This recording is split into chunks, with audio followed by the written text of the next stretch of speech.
is Major Tom to ground control. I'm stepping through the door, and I'm floating in a most peculiar way. And the stars look very different today. Oh, here am I sitting in a tin can. Sing that shit, DJ. Far above the world, planet Earth is blue, and there's nothing I can do. Bang. Ah. Yeah.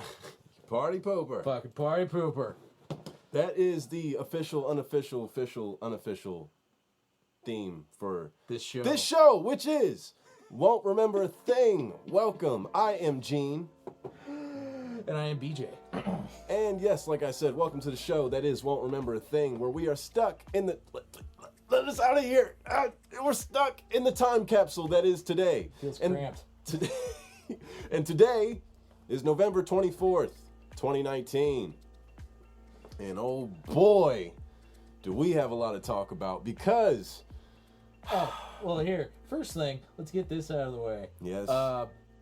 This is actually the second recording. This is not the first recording. This is Won't Remember a Thing, Day 4, Take 2.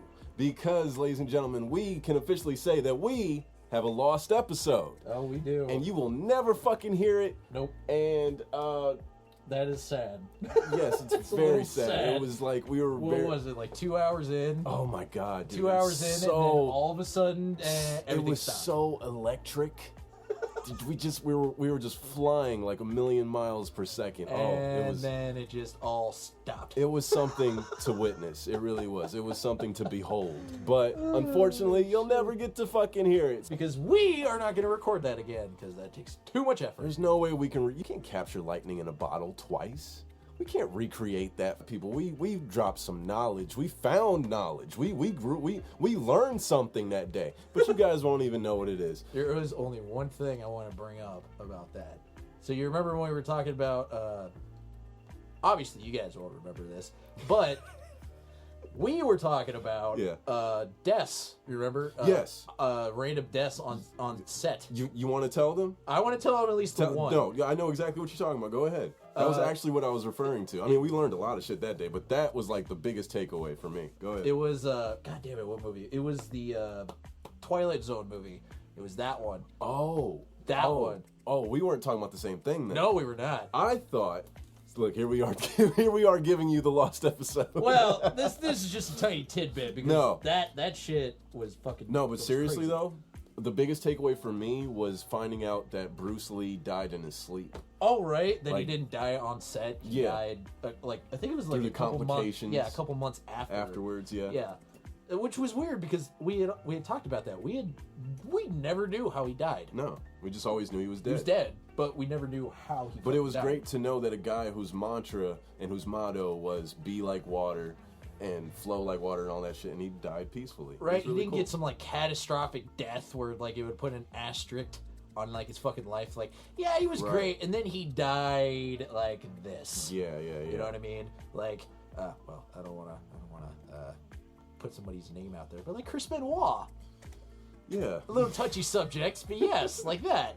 Because I only say that because of this. I loved Chris Benoit as a wrestler. He was one of my absolute favorites. He was one of the greats. He was. And then honestly, when it first happened, I was young and I didn't really understand that. I was like, oh, Chris Benoit's not on TV anymore? Like, what the heck? And then I see that story, and honestly, as a kid, I was more confused. I wasn't like infuriated by the fact that he was dead, because it was sad that he was dead, but I was more like confused of like how he killed himself and his wife and his kid. Nobody involved with Chris Benoit, especially that day, can go back, and obviously can't go back and do, redo things differently. Yeah. But you know who was the last person to come in contact with Chris Benoit? I didn't know this, actually. Chavo Guerrero. Yes, that's Eddie Guerrero's, that wasn't his cousin, I think that was his brother. his younger brother. Younger brother, yeah. But no, he talked to Chris Benoit like the day before they were supposed to go to a show when all this got found out. Mm-hmm. He tried talking to Benoit about that, but he said that Benoit was like, and this is where my take on it comes, because at least from what he Chavo describes in the call, it's like Benoit had already done the act and was now kind of like, I don't know if his mind was all fucked up still, but like he still had the wherewithal of like, oh, shit's happened here. Nobody should know what the fuck is happening. You're going down that slippery slope. Yeah, because Chavo said at the end of the conversation when he was about to get off, Benoit literally right before he gets off is like, "Hey man, I love you." Like he just said it out of nowhere. And it was that, and then after that, they don't get any calls from him. After that, I remember that. You know, and it's just fucking. For me as a wrestling fan, it sucks so hard because we had just lost Eddie Guerrero not even too long before this. Yeah. You know what I mean? Yeah. We lost like him to maybe a year or two. It was literally, I think it was, literally a year. Yeah. Because he had just died. He was. It's so fucking sad, too. It is fucked up. My thing with just the deaths in general, and I know a lot of people are, like you know, there's some people who are like, pro wrestling, you know. People look down on pro wrestling still. To this day, which is so weird. I don't understand it. I don't get it. Because it's fake. So there's motherfuckers who go watch My Little Pony for the fucking anime, but you don't see people making fun of them. I was going to say, like, you know how much shit is rigged? Right. Like, at least wrestling wears it on its sleeve. Well, yeah, and the competitors know that, and they try to make it as convincing as fucking possible. It's about the show. It's not about... You're supposed to be entertained. Yeah, it's not about a competition. No. That's why, like, even with now, as we're recording this, if you guys are not aware of, there is another company out there that is competing against, well, supposedly competing. I would say they are competing, but they're still kind of small. AEW. You don't know who that is. It's not like TNA where it's, a bunch of old wrestlers from that went over and made their own company. No. Like, it's a bunch of wrestlers from other companies that were not part of WWE, except for I have Chris Benoit on the mind. Chris Jericho, that's who I was thinking of. He's their champion right now. You know how old Chris Jericho is? He's pretty old. He's 50. Yeah. He's getting up there in age. Yeah, like he's got the classic dad bod now. He's not the slim, oh yeah, I'm fucking fit Chris Jericho like he used to be. He's got dad bod on him now. Because, you know, he's the rocker lifestyle, probably going around drinking the bubbly all the fucking time. Have you seen that meme? No. Of him? It's when he first won the AEW title. After he wins the title, he does this whole little promo where he's like, oh, they don't respect me. Look at this shit. They don't give me anything. The only good thing good here is the bubbly. And that part right there got fucking memed so hard. How have I not heard of this? That's crazy. You go fucking look it up. It's like Chris Jericho bubbly. You'll fucking find it immediately. It's like a little bit of the bubbly. But the bubbly. Oh, the bubbly. Yeah, but that is who their champion is. But I don't think you know who owns AEW. Do you know who started it? No. It is ran by the son of Dusty Rhodes, Cody Rhodes. No shit. It is ran by him. He started this whole company up because he even does it in a promo for one of the shows. He's like, it took him how long? He's like, it took me 15 years to realize that people try to make me irrelevant, and now I am the shit, like pretty much. Because and if you guys want to go look back at the history, you're like, oh, he's trying to compete with WWE, he's a big baby. Well, if you really want to look at it, they did not use him well. They literally had a gimmick where he thought his face was perfect, so he wore a fucking like plastic guard over his face to protect his face. What was he called? Dashing Cody Rhodes. That's what he was called, because he was a pretty little prick. That is pretty much his whole thing, was this pretty little prick. And then when that didn't work out, when that went to shit, and he stopped being Intercontinental Champion, then they decided to go and do the whole, oh, he's going to team up with his brother Goldust, because if you didn't know, those two are actually brothers. That's Dustin and Cody. And made him, what was he, Stardust. Jazzy. What makes it even fucking funnier, AEW came out that they were going to start doing their shows on Wednesday, which is on TNT, I believe. Yes, okay. It's on TNT. Only for an hour. You know, it's not that long yet.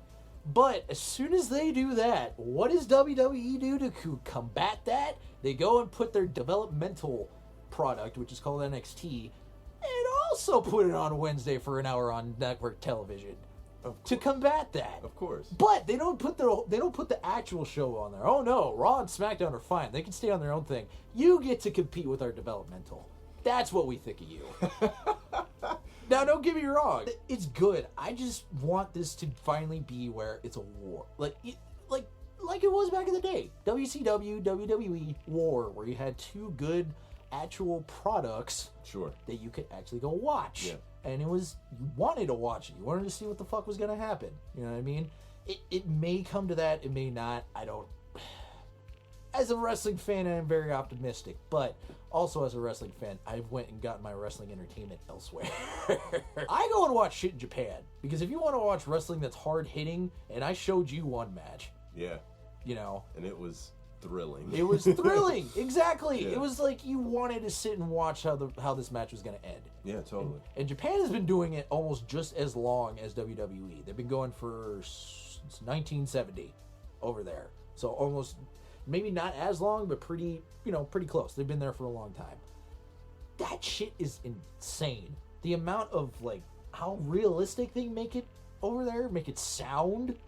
And honestly, if anything's the biggest competition for WWE, it's that. Because now they're starting to bring shows over here to the United States. Right. Which is insane. Because for the longest time it was, no big wrestling promotion can come here. WWE's going to kill them. Not anymore. I'm sorry. Because WWE, your ratings are shit. And you want to know why? Because you have Brock Lesnar as fucking champion. I hate that shit. I hate that shit to no fucking end. I can't stand Brock Lesnar. I couldn't stand him in the UFC. I mean, granted, he was actually dominant in the UFC, but he could never stop doing fucking steroids. Yeah. And now, he's like, I'm Brock Lesnar. I'm going to go over to WWE and just be champion. And also not be on TV at all. You know when the only time he showed up? Pay-per-views. Yeah, because he's like, I'm the new Batista. Well, it's not even that. I'm the new Steve Austin. You know how much they paid I'm the him? new Rock. Fine, no, he'd never. I'm your champion. I'm the champion. But it's like they paid him such a ridiculous amount of money to be champion. It's retarded. It's so stupid. I like the Ronda Rousey thing much better than fucking Brock Lesnar because at least Ronda Rousey came on TV every fucking week. Yes, worked her ass off. Worked her ass off every fucking week. And what do we get with Brock Lesnar? Suplex! Suplex! Suplex! F5! Suplex! That's what I'm saying. Every time I see him step out, he's like, I used to be in UFC. This gives me credibility. Like, he was better with his... He was much better with his first run in WWE when he first got discovered. Because he was actually athletic and shit. Before he made the move to UFC? Yes. Actually, you know what actually probably did it? I don't know if you've ever seen this classic Brock Lesnar moment. It was during WrestleMania 2019, one of the two. It was back when Kurt Angle was actually still wrestling very frequently. And the match was going good. Whatever. Brock Lesnar decides to go to the top rope and do a shooting star press splash off the top rope. He spins too much, and everybody knows this, classically bangs his head right on the fucking mat and almost fucking kills himself. No, I've never seen that. Oh, dude, it's bad. Like, he does it so bad, he doesn't even hit Kurt Angle. His head hits Kurt Angle, but mostly his head hits the mat. And you can see his neck, like, almost scorpion looking. Oh, dude, it was bad. And that is the only thing I can see why Brock Lesnar doesn't do anything except a German suplex, German suplex, German suplex, German suplex, F5, German suplex, German suplex, F5 through an announce table, German suplex, German suplex. Like, it's so boring. Yeah. It's such boring wrestling. There's no edge. There isn't. I'm like, WWE, you don't want to be considered You know what's the biggest stigma with WWE? You can predict their fucking matches. Yeah. Can't you not? Yeah. You can. I could not watch WWE for a fucking month. Watch one show, and I know exactly how that show is gonna go. Mm-hmm. It is so mundane and boring now. Yeah. I like the wrestlers who are in it, but I can't stand the storylines. Yeah. The storylines suck ass. Yeah, their millennial writers are not cutting Well, it. the funny thing is, they don't have millennial writers. They're all old wrestlers who are writing this shit. Oh, really? Yes, but you want to know why a lot of shit why a lot of shit is bad? What? Because it has to go through Vince McMahon. Of course. Vince McMahon is the last say of what goes on TV. I keep forgetting this fuck is still alive. Oh, dude, he's alive as well as, he's kicking still. But you know what? His life would make a fucking dope-ass fucking movie. It's gonna. Oh, yeah. You don't think they're gonna make a Vince McMahon movie when he's dead? They're totally gonna... Who would play him, I wonder? Oh, God, that's a good question. Fucking, what's his name? The guy that plays J.J. Jameson in Spider-Man. Oh, J.K. Simmons. That dude, the guy that plays J.J. Jameson, Yeah. Jameson, whatever the fuck. Yeah, I could see him being... I was thinking him or, you know who would be a funny gag one Who? if he was still alive? Or, I mean, if he's still alive by the time Vince McMahon's dead? Who? Clint Eastwood. You just have Clint Eastwood with a serious face. Get out there and wrestle. I'm gonna go in the distance now and walk off. No, they'll definitely have a movie about Vince McMahon whenever he dies. Because, I mean, no matter how much you may hate WWE, that dude made a fucking empire when his dad gave him that thing. No, he gave... He gave He the gave world... you your childhood. He did. He gave us our childhood, and then he took it almost all He away nearly did. by saying, this is sports entertainment. He nearly blew it all up.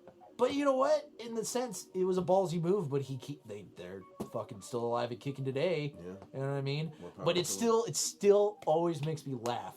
When that came out, and I think it was in a gym, there's a bunch of old wrestlers like Kevin Nash and a bunch of others that are taking questions.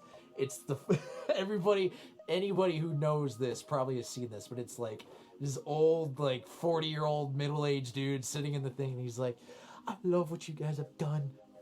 And it's still real to me, damn it! Yes, dude. I love that video so much. It's real to me, damn it! He's I like don't- crying. I don't remember which one's reaction it was, but I loved how one of the wrestlers was like, take it easy, man. I think it was Kevin Nash, because Kevin Nash was asking him the question. I fucking love that shit. Dude, I use that shit in my life. Like, whenever somebody will be talking about something they're passionate about that they know that probably... It's It's the real, most, damn it! Yeah, it's not the most important thing in the world. I'd be like, but it's still real to you, damn it! Oh, and trust me, like I said, I'm a huge wrestling fan, but that shit makes me laugh so hard to this day. Here it is right here. Hold on, yeah, we're trying to...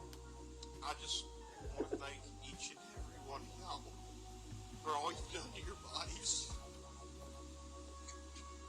It's still real to me, damn it! I mean, thank you. Take it easy, man. Don't hurt yourself. Don't hurt us. I mean, I get where the dude's coming from because it's very true. Like, Oh, they man. do. They put their bodies on the line. The only one thing I hate about pro wrestling a lot of the times is when they bring old wrestlers back and they still put them in a match. You know what I mean? Mm-hmm. And you know what I'm talking about. Like, they put them in a match and you're just like, oh, God, this is going to be Yep. one of those. Yep. We have to watch it. Yep. We have to watch this. It's an old dude wrestling, but we got to watch this. Yep. And it's like, some old dudes can go. It's all he has. It's all he's got. Like, there's only one old pair of wrestlers that I know that'll actually fly out of the ring because they still keep their bodies good. It's the Rock and Roll Express. If you don't know who they are, they're like an old tag team, really old. They still fly off the, suicide dives through the ropes. Yeah. These guys are like 60 and they do that. They'll fly through the ropes and do that. I believe it. It's fucking insane. I believe it. And I'm like, see, those guys can keep going, but they also protected their bodies, and they're not like fucking mentally insane say, or dude, drug like, problems or fucking. Tom Cruise is like in the better half of 50 and he's fucking hanging off the side of planes and shit and fucking... Right. He's flying planes now. He's flying jets in the fucking new Top Gun fucking shit. Yeah, like... There's a new Top Gun movie coming out. Mhm. Oh God. And it was supposed to come out this year, but Tom was like, no, I want to actually be flying. I want to do it. When we're flying in the movie, I want it to be I want it to actually be flying. I want it to be me flying. Because if I die, so- they know I did it. So get me lessons. Give me lessons. Do it.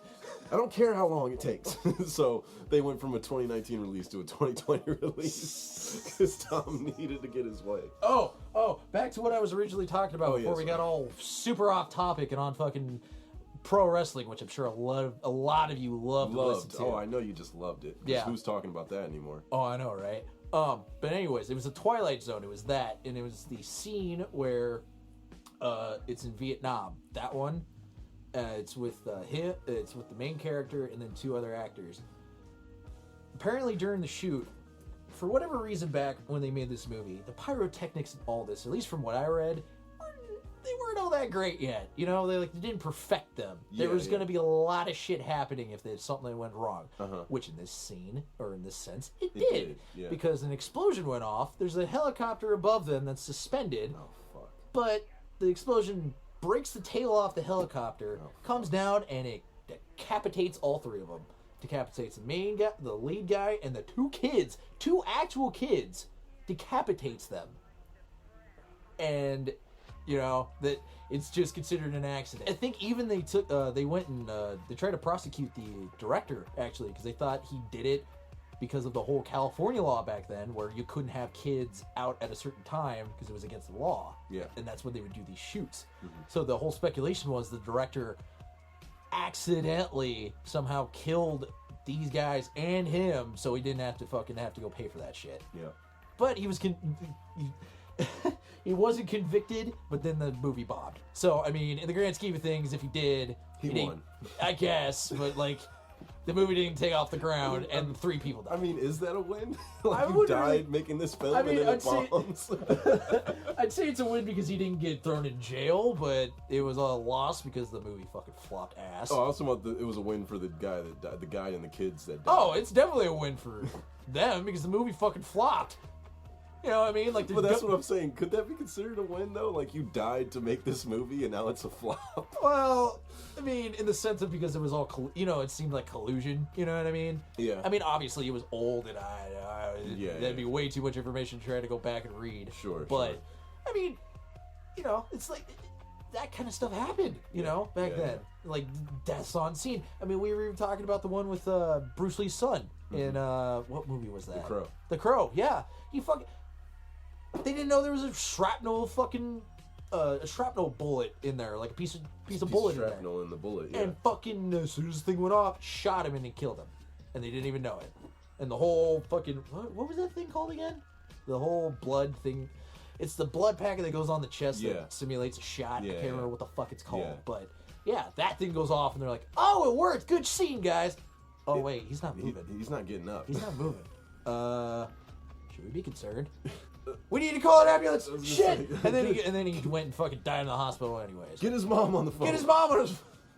While we still have the chance, let me go ahead and bring out all the stops that I wanted to bring out on the last episode. Oh, on yeah. On the lost episode. Lost episode. Excuse me. Yes. Lost. So, guys, did you know?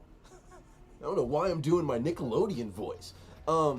Guys, there is a tag competition. Tag is a sport.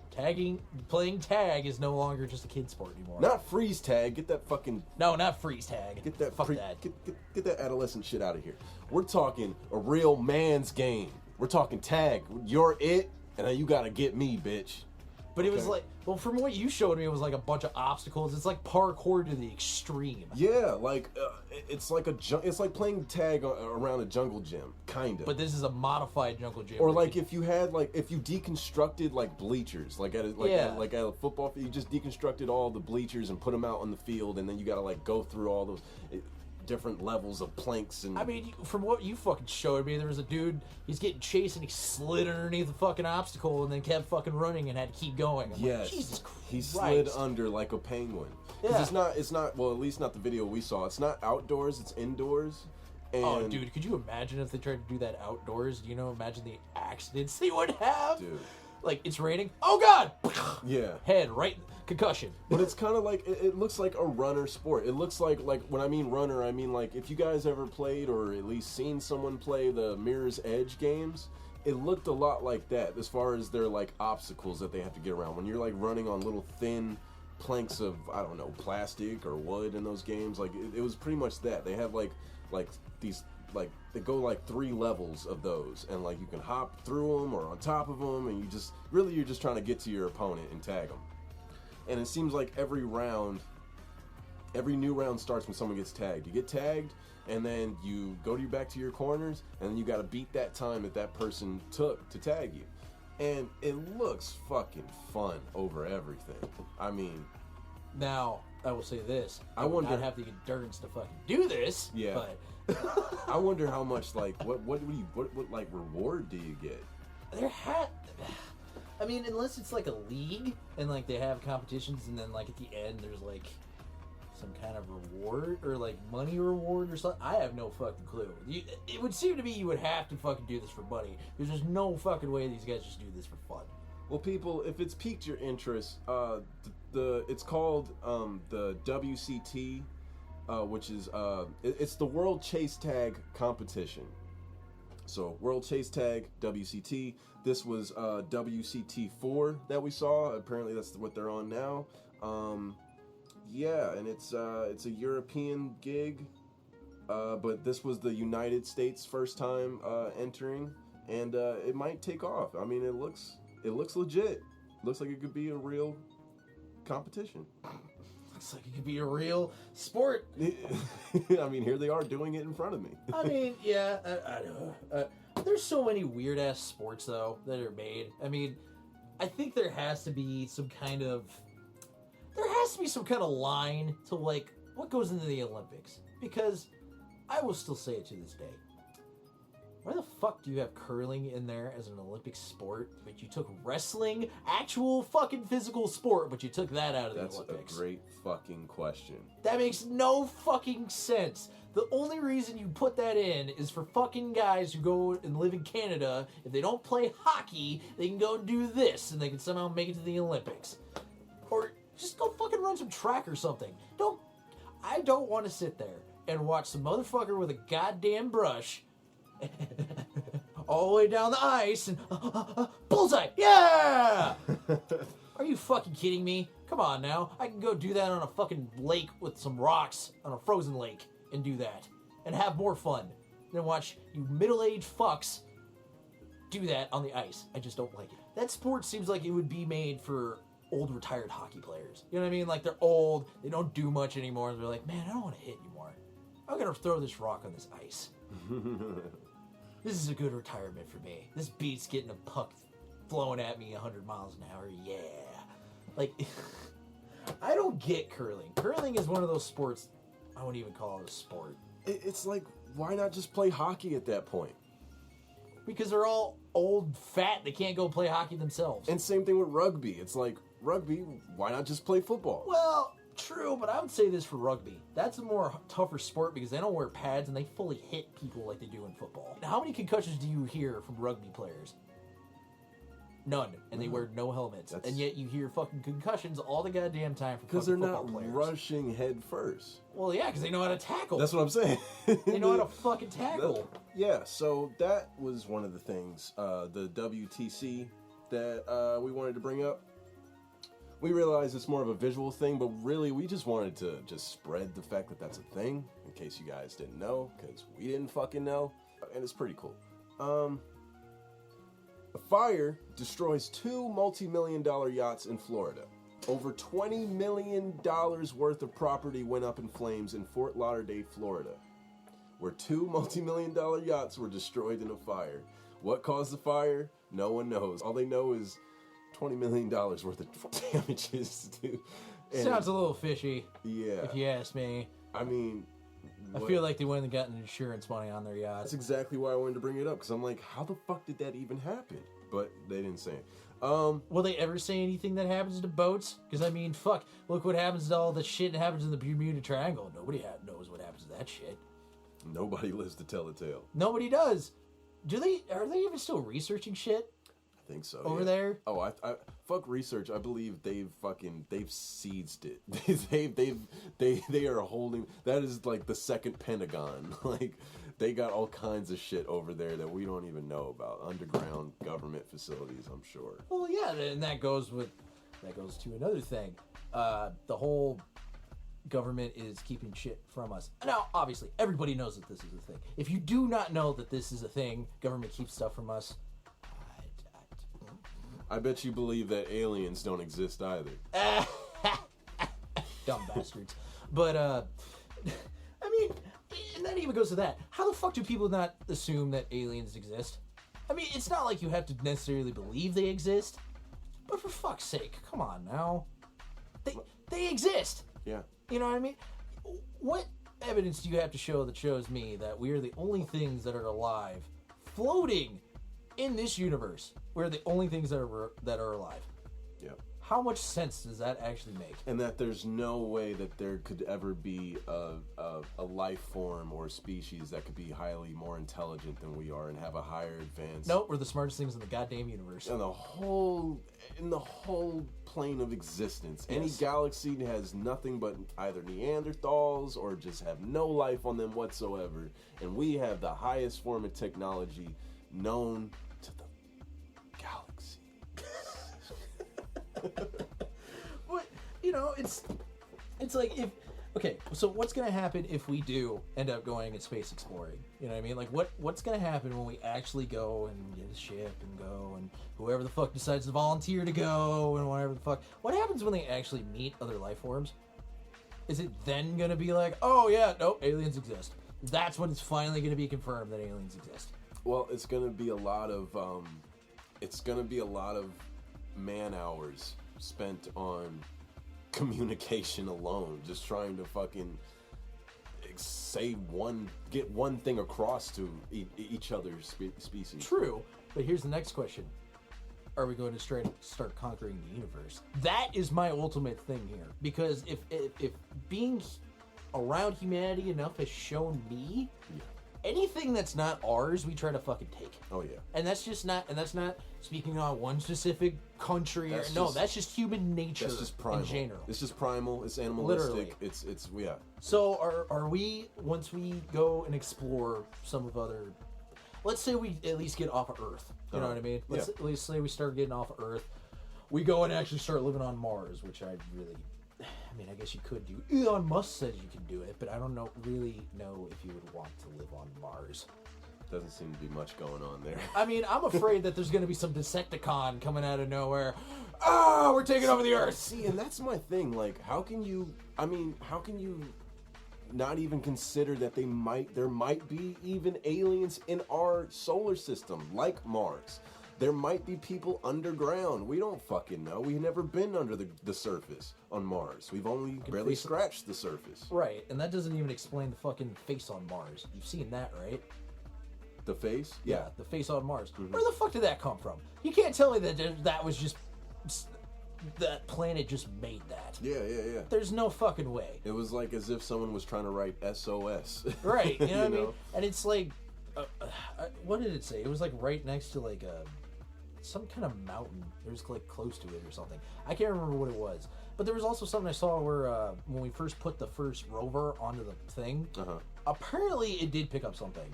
According to like old reports, it did pick up something at one point. They just never pursued it. Obviously. I mean, look, if Futurama's told us anything, just watch. We're gonna go colonize fucking Mars, and then the indigenous people are gonna get pissed off at us, and then control the fucking wind, and we're all gonna be fucked. Okay? You heard it here first. Yes. And they have this giant fucking diamond that they had no idea it's worth a fuck ton of money, and they worship it like it's a god. If you don't know what episode that's from, you guys need to go watch that. Because that was very specific. So, so another thing I wanted to bring up on the Lost episode was Cincinnati Zoo devastated by the death of Kimba the giraffe. Kimba? Isn't that a lion's name? I know, right? Isn't that the makeshift name for the lion? That's the Kimba! No, I'm pretty sure Kimba is that Japanese Lion King that Disney ripped off and made the Lion King. Yeah, it's that white lion. Yeah, that white lion. Yeah, Kimba the white lion. So Kimba, no relation to Kimba the white lion. 12-year-old Kimba the giraffe died after complications from a procedure to fix his hooves. hooves. His hooves. The zoo put out a tweet stating this. We're so sad to have to announce that our beloved male giraffe Kimba passed away early this morning. He had a successful procedure last week to fix his hooves, but there were complications following the procedure. Please keep Kimba's Then care it didn't team go in your well thoughts. then. They are devastated. It didn't go well then if he had complications, you fucks. You beat me by 1 second, bro. That's literally what I was about to say. How the fuck was it a good procedure if he had complications afterwards? Kimba began I'm sorry. Kimba began intermittent bouts of lameness last summer. What the fuck does that even mean? Which we've probably been being managing gimp. laser therapy and medications that mitigate symptoms. Kimba, the zoo's only male giraffe, stood over 16 feet tall and was the father of 6 other giraffes and, well, with a 7th one on the way. No, he's a dying dad. No. Think of his kids, man. Think kids. of his kids. His kids don't even visit him. He's fine. You're worse than the doctor that killed Michael Jackson, man. I don't know if anybody's worse than that dude. You know, I'm not sure. I don't know. I think that doctor is on a pretty high list of people that are. If there's a hell, he's definitely got the right hand man right next to the devil. He was just following orders. Okay? Oh, the fuck he was. His overlords at Sony said, "Hey, he's trying to get all his music rights back from us. You kill him." You kill him now. We keep the money. But back to Kimba. Fuck that zoo for killing their giraffe. Dude, what the fuck? What the fuck? Again, I want to have a better explanation from that than being, it was successful, but there were complications. You can't tell me it went well when there's fucking complications. Just because he didn't die that day doesn't mean it went well. He didn't die today. He died next week. So the procedure went well. Shit happened afterwards, though. Yeah, makes total fucking sense. It's like if you somehow try to assassinate somebody, they're in the hospital. Oh, they didn't die right then, but I went and killed them later. Well, speaking of procedures, Tyler Perry helps a couple stuck with a $14,000 hospital bill. For what?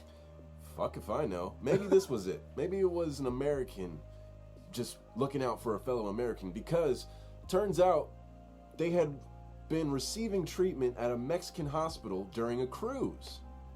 And that was your first problem. And then somehow got stuck with a $14,000 medical bill. For going to goddamn Mexico. That's why it was $14,000 fucking dollars. Kidding me? Goddamn. They're just like, oh, we have a new patient. Yay! Let's fucking screw the fuck out of their goddamn trip. Yep. Yeah, you know all that money that you spent on that cruise? Yeah, we're gonna need that for your medical bills. Because you stubbed your toe. Yeah. But wouldn't that be like 14,000 pesos? I think it would be, actually. So if he's it's not in really, Mexico. So he's not really doing that big of a favor. No, if it's pesos don't cost that much, honestly. pesos. They're way less. Yeah. So it was probably pocket change for him. He's like, oh, another black couple. Ah, there you go. Moving down the list, almost done, people, and then we'll get into more recent shit. I mean, I guess this is still kind of recent. It was last week. But anyway, a bald eagle. The nation's bird, okay? Our mascot, all right? Yeah. I don't understand why he's not even on the flag. On some flags he is on. Never mind. A bald eagle was shot and killed in cold blood in Oregon. And officials are offering a reward for information leading to its So the killing. fucker just left the thing? He didn't even take it? You would think you would take it as a trophy, BJ, but no. I mean, don't get me wrong. Yes, it's bad that he's killing a bald eagle in general anyways. But why the fuck would you just leave the body out there? It makes me suspect that maybe it was an accident, because if you're going to take down an eagle, you're going to take that shit home, man. Like, how do you not? Yeah, but at the same time, even if it was an accident, would you want to go tell somebody? This surprised me, though. I expected more of a reward for a bald eagle. $50. Wouldn't that be something? Now, that's a story. No, a $2,500 reward is being offered. $2,500 To find who killed this eagle? To help identify whoever shot and killed this poor, beautiful creature. Good fucking luck. Right. That's my thing. After receiving Good fucking luck. After receiving a tip, Oregon State Police found the bird in Lower Cow Creek in Douglas County in southwest Oregon. Now, state police are asking for anyone with any information about the shooter to contact them. We're getting you, you fuck. We're gonna get you, god damn it. The dead bird was found. The dead bird was found by troopers from the Oregon State Police's Fish and Wildlife Division on November 7th. That's like the most shit they've had go on in the last year. Fucking past 5 years. Are you kidding me? The police posted a photo of the bird lying face down in the creek. Why would you post that? An examination by everybody, they gotta post everything, man. Come on now. They have to post fucking everything. I mean, fuck. I'll say this: when you go see like people go run on the field on a football game, you know what I fucking saw? Every fucking person, phone out. Oh, look at me! I'm running on the field. Oh, looking straight at their phone. Yep. They have to fucking record everything. And never mind the fact that shit's on national television and it'll be on there for fucking ever. You gotta get it on your fucking phone. Or that it will be reported and be left for your imagination. Yes. Whatever. You had to show me a dead bald eagle lying face down. Okay. You did. What? It did. They did. It showed depth. they did it. They did. It showed depth. It's art, man. Come on. God. That'd be so insensitive to fucking art nowadays. It's worth 1,000 words. And the first one being dead. And the second one being eagle. Yes. Investigators believe it had been killed 1 to 2 days before its death was reported.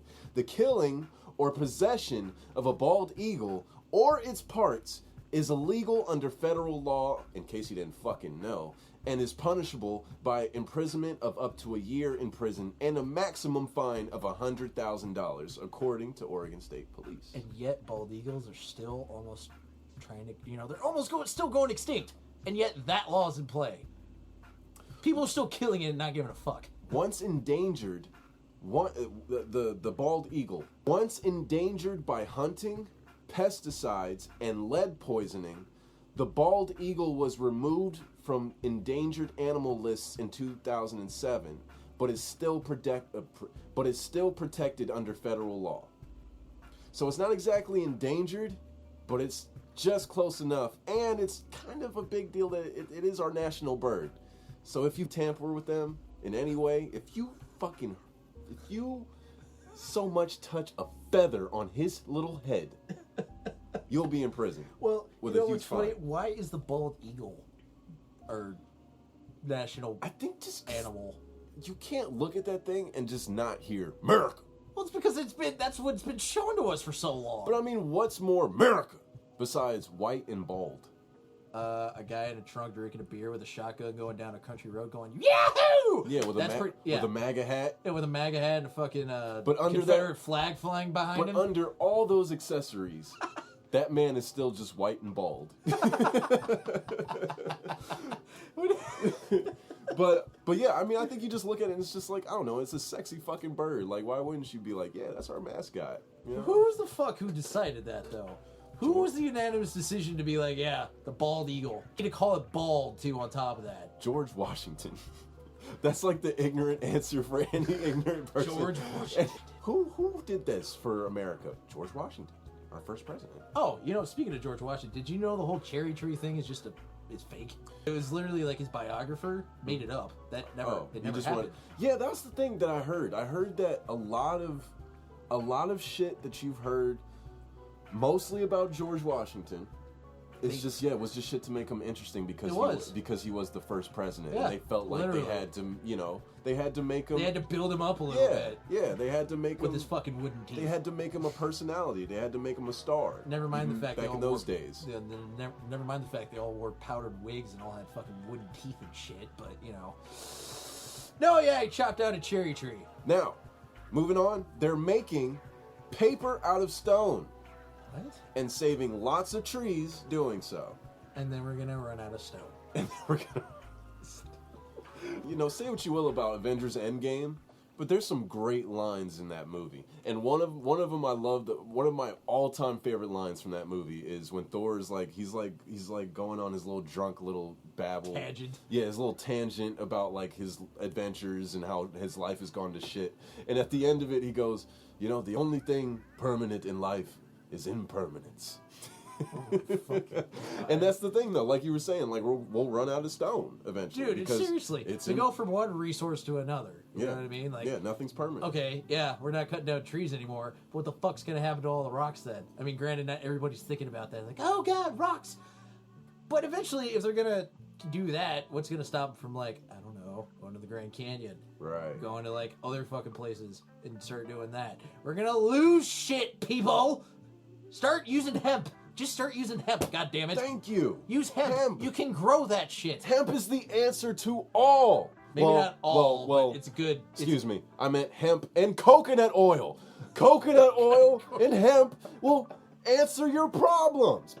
Coconut oil. I forgot about it. I mean, but it's just the thing of hemp has got 5,000 different uses, including making paper. Yeah? Why the fuck aren't we going to use... U.S. government, if you want a way to make paper without cutting down trees, and you can do it by making it legal everywhere, Newsflash. fucking just start making... If nothing else, just make hemp legal. You don't have to make pot legal. Just make hemp legal. And you don't have to do it for me. You don't have to do it for us. Do it for you. You money-grubbing ass bitches. Because your bitch asses need trees to breathe too. We all need trees. So anyway, like I was saying, stone paper is going to be a thing. Get used to it. Get with it. It's hype. Is it heavier? It's hip. It's here. It's queer, and it's real. It's queer? No. So, is it possible to make paper without trees? Well, Australian entrepreneurs Kevin Garcia and John Say were determined to find out. They spent a year researching a possible alternative that could serve as a viable raw material for making paper. And they were like, what if we re-engineer how paper is made that's more in line with our environmental responsibility, asked Garcia. Then Garcia read about a Taiwanese company making commercial paper out of stone, and inspiration struck. They were high as fuck. There was no way. They were stoned. Yes, they were stoned when they came out with this, because there's no way some random guys were just like, besides the whole Taiwanese thing, are like, Yeah. rocks. Yes. Man, I wish we could figure out something to make like paper out of that wasn't trees. Dude, you sound fucking stoned, man. What are you talking about, man? And then the light bulb went on. Wait, what the fuck did you just say, dude? You said stoned, right? Stoned, man. Stoned, bruh. Stoned. Eureka! We've... Great Scott, I think he's got it. All right. A year later, in Brilliant! You are a gentleman and a scholar. Brilliant! It's brilliant, I say. A year later, in July 2017, they launched Karst Stone Paper. Karst being spelled K-A-R...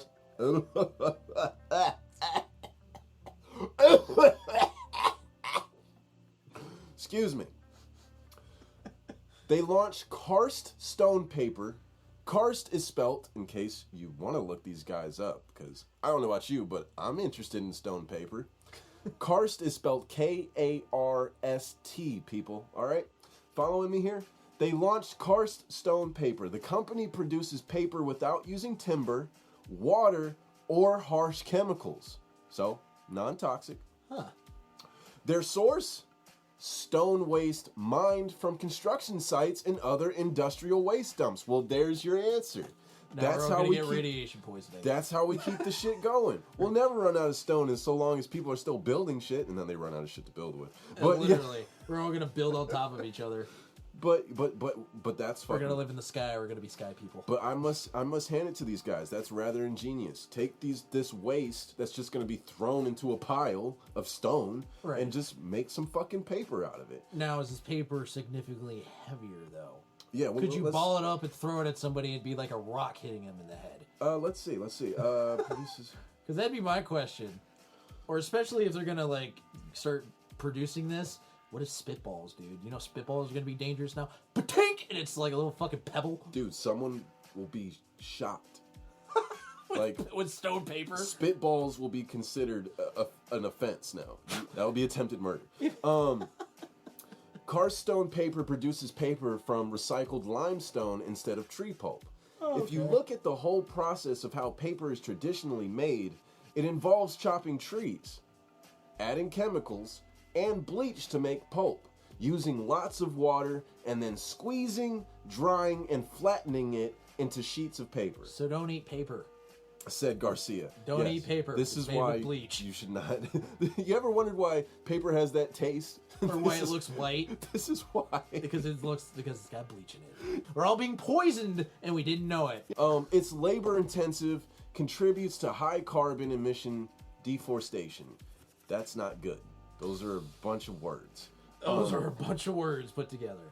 The pulp and paper industry uses over 40% of all industrial wood traded globally. Holy shit, that's a lot.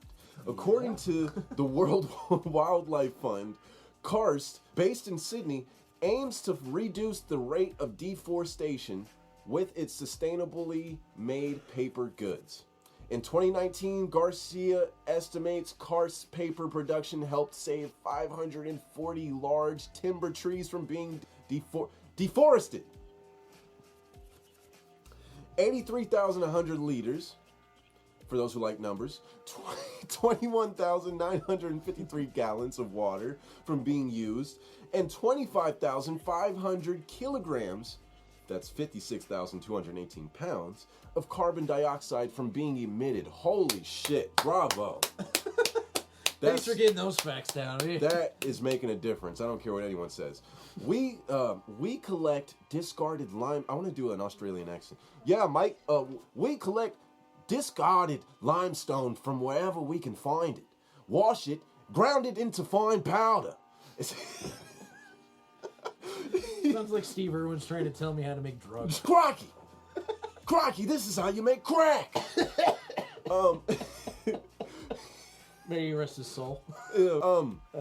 Okay. The powder is mixed with a HDPE, high density polyethylene. Polyurethane. Oh, Prometheus. Polyethylene resin, okay, which is compositable or photodegradable, meaning it decomposes.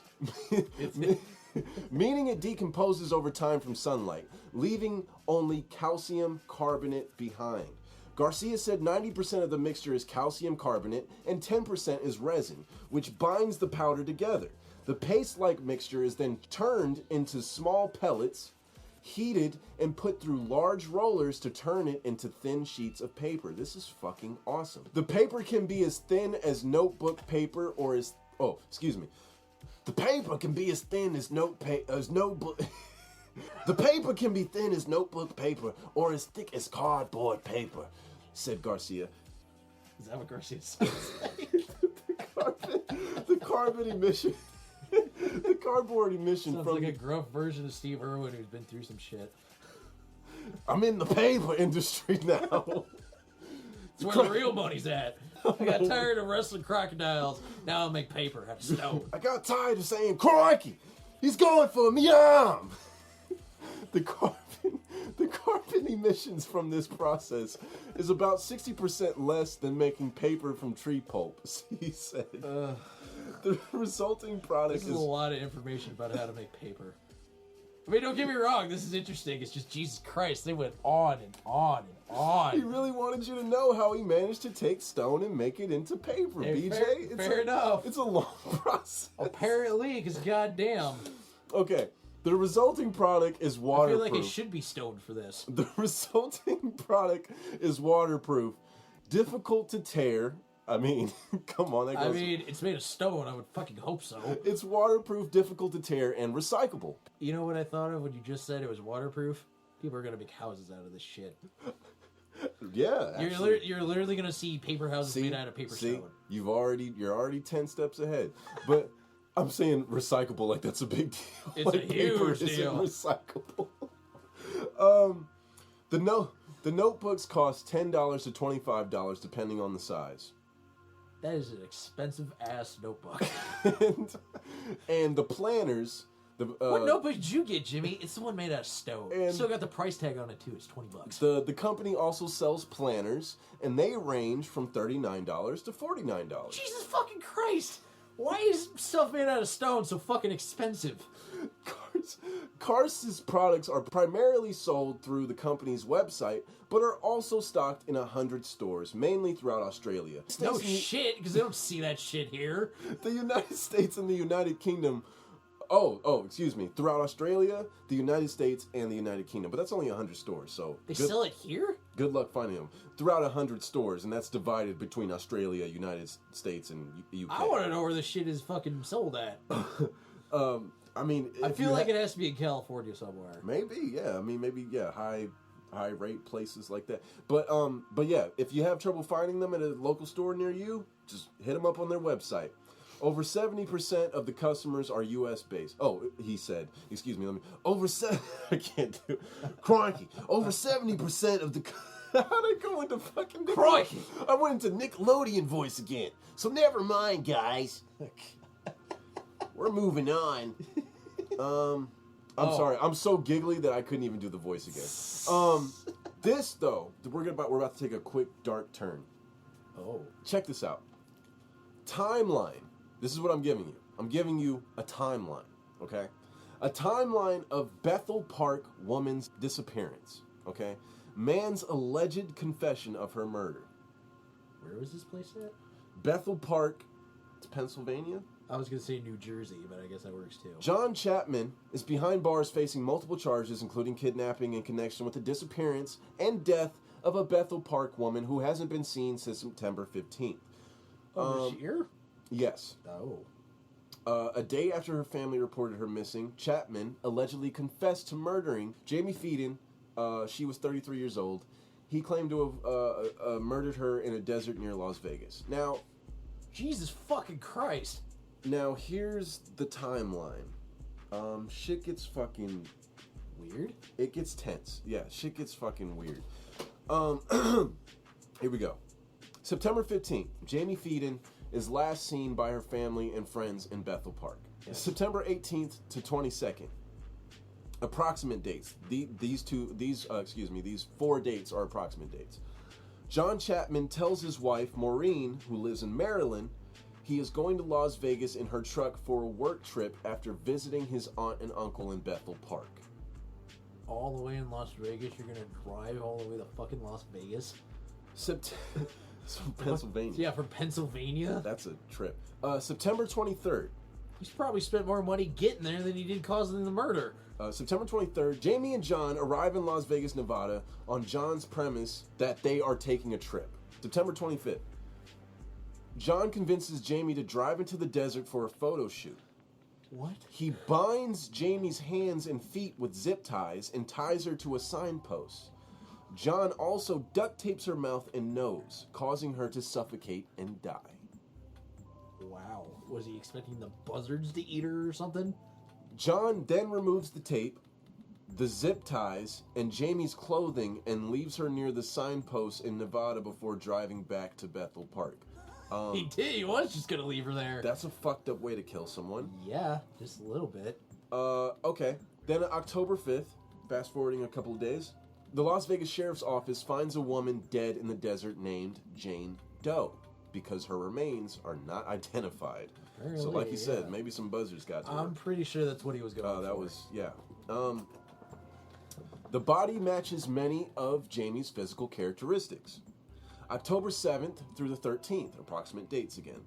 John uses Jamie's cell phone to send messages to her family pretending to be her. Okay, that's fucked up. Yes. That's super fucked up. November 14th. Jamie's friend calls Bethel Park police for a welfare check. I think they meant wellness. I was like, where I don't welfare know check? why What they the wrote hell? welfare. Why the fuck would cops care about that? They're like, ma'am, this is the wrong Ma'am, office. ma'am, I'm sorry your baby daddy has not given you your welfare check yet, but we can't help you. You are exactly what's wrong with this country, lady. And then he hung Click. up. Police find duct tape and zip ties in Jamie's empty home. Oh, Wow, he went back to her house. that's even creepier. Police interview Jamie's friend and learn John texted her pretending to be Jamie. John calls Bethel Park police, giving false information about Jamie's whereabouts. This is all still on the 14th. Jesus. Jamie's family reports her missing to Bethel Park police. The same day, he says he knows where she is. November 15th, Bethel Park police interviews John early Friday morning, and he confesses to murdering her. Maureen, his wife, says her husband calls her around 6 a.m. Friday and confesses to murdering Jamie. I killed her because I had to. What? John said, According to him? According to Maureen. John is arrested in connection with her disappearance, facing multiple charges, including kidnapping. He is not, however, charged with homicide because police have not identified Jamie's remains. November 19th. John appeared in court for the first time. A judge denied bail after being called a flight risk. November 21st. The Lincoln County Coroner's Office confirms that the remains found outside Las Vegas are, in fact, Jamie. According to the sheriff, dental records were used to identify. You know, I was actually going to say that. I'm like, how the fuck have they not identified this person yet? Use their fucking teeth. Yeah, it's just the a matter. easiest way. Yeah, it's just a matter of time. Okay. I was going to fucking say, these are some dumbass police. This is the thing I'm weirded out about. So, did he previously know her, or did he just pick her out of, like, a fucking crowd? He said he had to kill her, so something was up. And he was married, so what the fuck? Was it like an affair gone wrong? I don't know. Or, you know, what it could have been. I feel like maybe he's a little too crazy for his own good. Maybe they did have something and he thought there was still something there. There, yeah. Because I keep thinking of, when I'm thinking of this, I keep thinking of the Joker movie. Because I actually had a thought about this, and this kind of ties in with this, but not really. But I'll try to get to that in a second. But what if he was just doing it because, like you said, he thought, like in his head somewhere, he thought that she was gonna do something to him. Yeah. In some way, shape, or form. Oh yeah, he was clearly unstable. The fact that that's your reaction to what could she have done to deserve such a thing? But still, from the Lost show, leftovers from the Lost show. Those tasty leftovers. It's just like cold pizza. Oh yeah, That's it. Oh yeah. Oh, cold pizza, dude. Like, I didn't understand the hype until I actually tried it.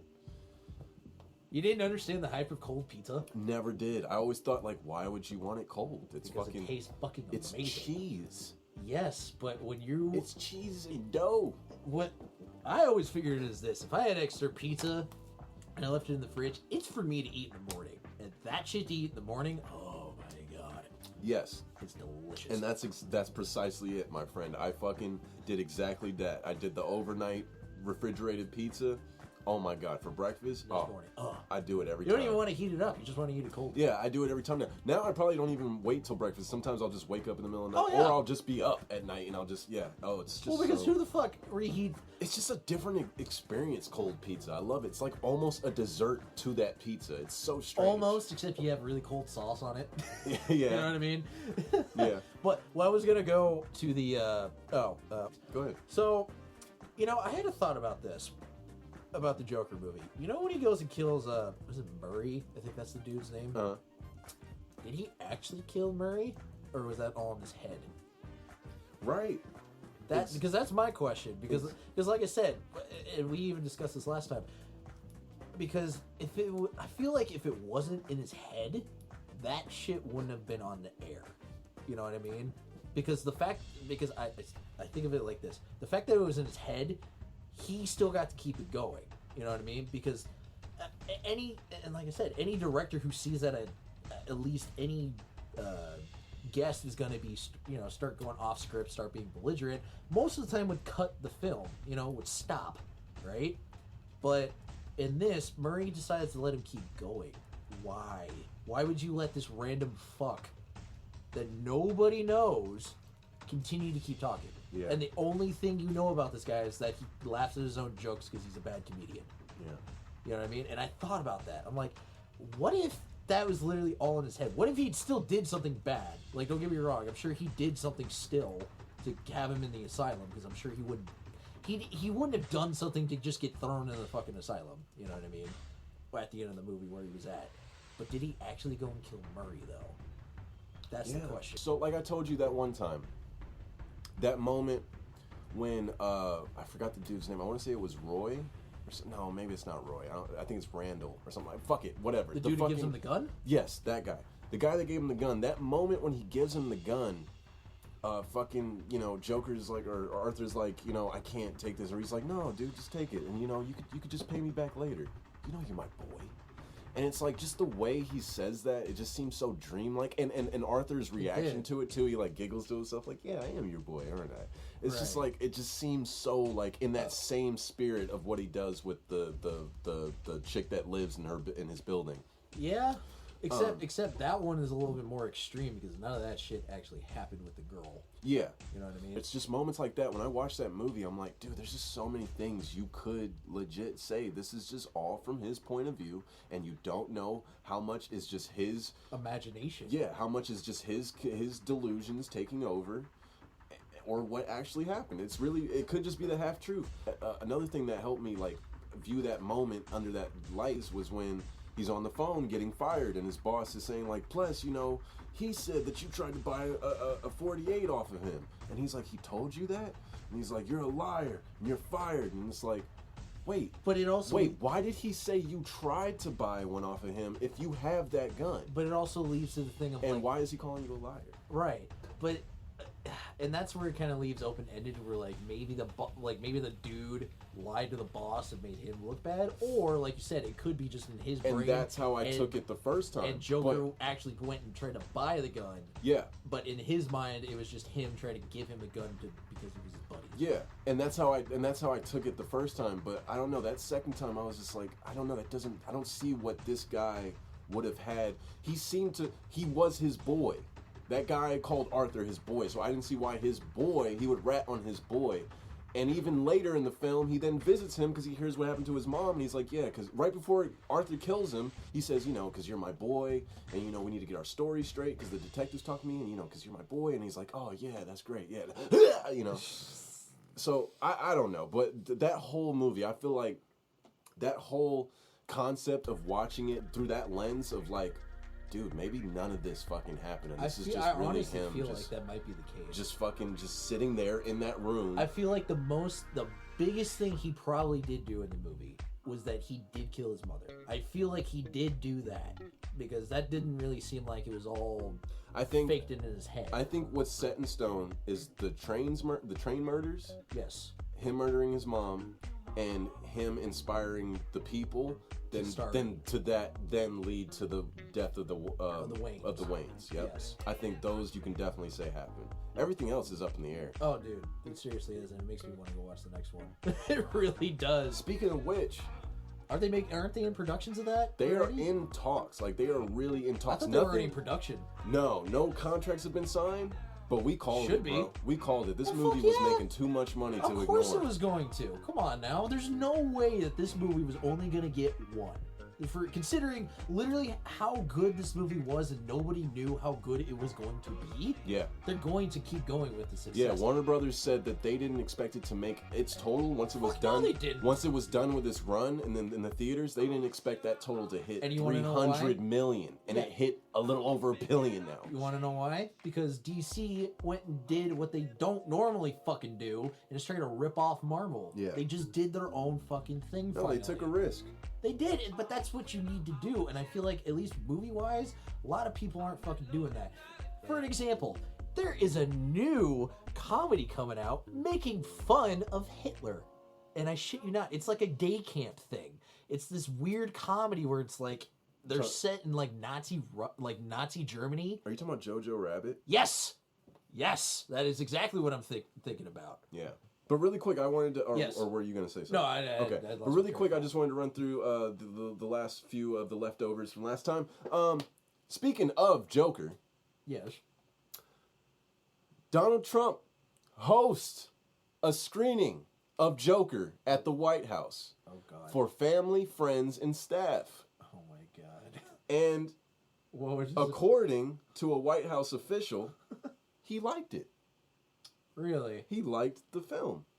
Because it probably speaks to him in some weird way. Or maybe because he liked it because it was fucked up. And that's the only thing that he can. Oh, yeah, he probably looked at it like, yes, this is just what the doctor ordered for my fear-mongering.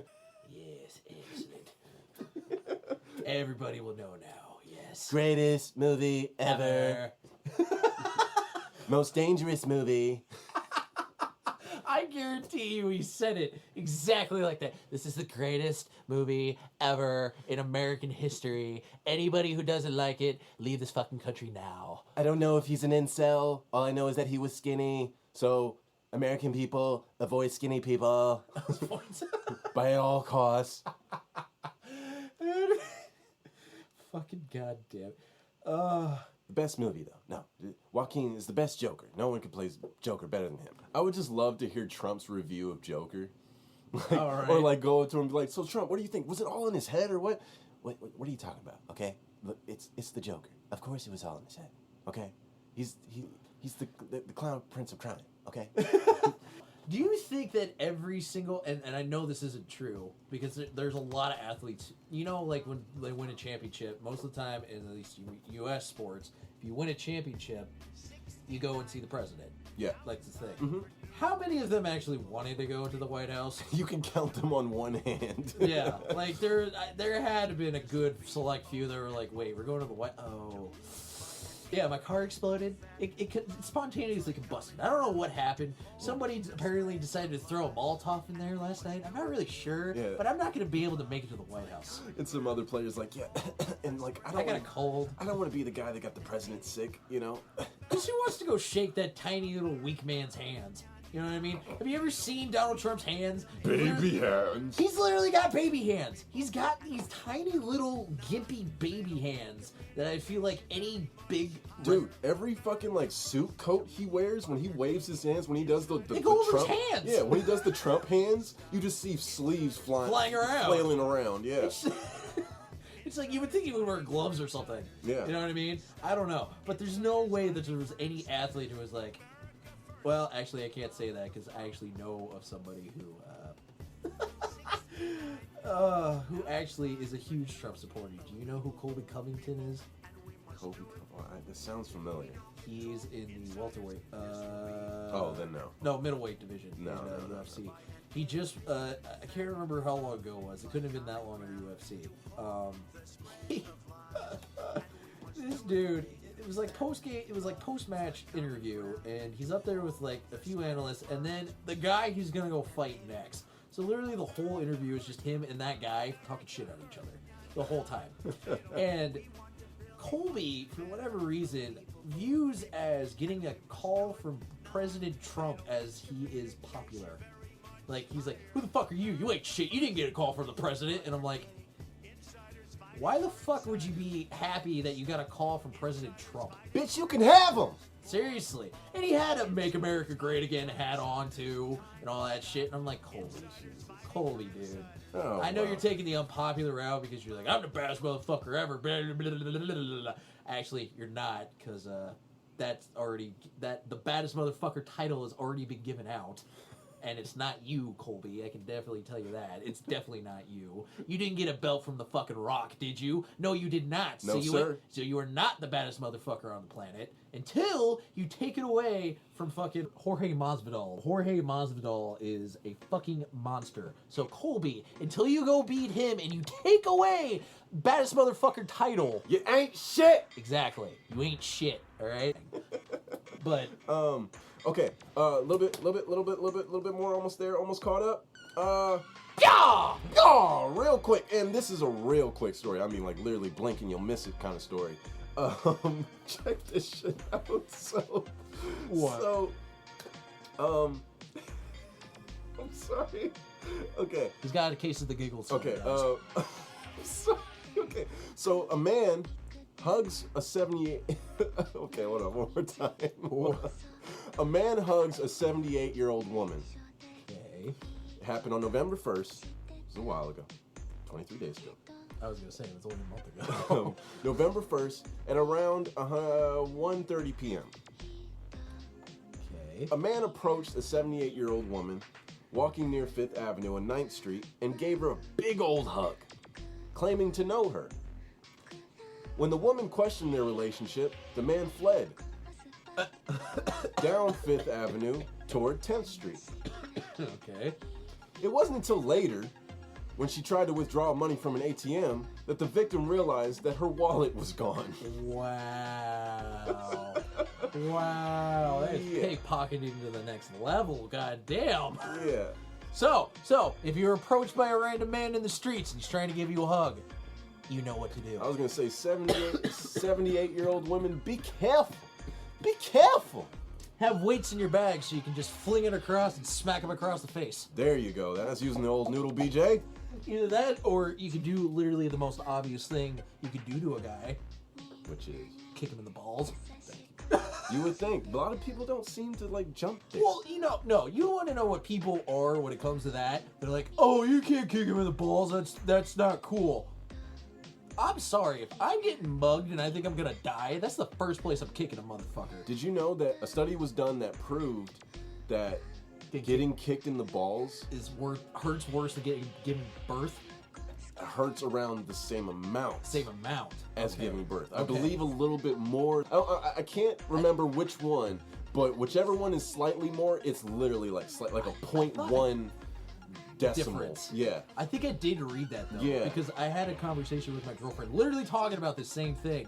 Because I was like, yeah, I know you guys give birth, and I'm sure that hurts a lot, but you guys have never been kicked in the balls. No. You guys don't understand how much They that hurts. really And she's don't. like, well, It's funny. how much could that really hurt? And I'm like, Exactly. They have no fucking. are you kidding me? There's a reason why there's things that make it attract into our body when we're cold. There's a reason why it brings a man down. To his knees. It doesn't literally. matter how big the man is. Unless you ain't got no testicles, Right. You getting kicked in the balls or getting touched, getting love tapped. There's of all no things. there's no muscle there you can toughen. There's no bone. You can't make your balls tougher. No. You can't have muscular balls. If you had muscular balls, I think people would say, "Oh, you need to go to the hospital." And I read that, and it was like getting kicked in the nuts is considered worse pain. Well, at least by that. I don't know. It didn't give any numbers. I think you're right though. I think it was being kicked in the nuts is slightly more painful. It is. But yeah, I mean, Although it did women. it did give a statistic where it was like giving birth is like also breaking like eight vertebrae or some shit like that. Like yeah, or like the whole old thing about what they used to say where it's like pulling your bottom lip and trying to pull it over your head or some shit like that. mostly it's them trying to not rip their fucking, Oh yeah, Yeah. Their situation. yeah. There's a reason why girls are considered they have a gooch because it's not there because it gets ripped in half. Yeah. But biology aside, and anatomy aside, So in case you guys didn't know, girls don't have gooches. It's just so you guys know. the more you know.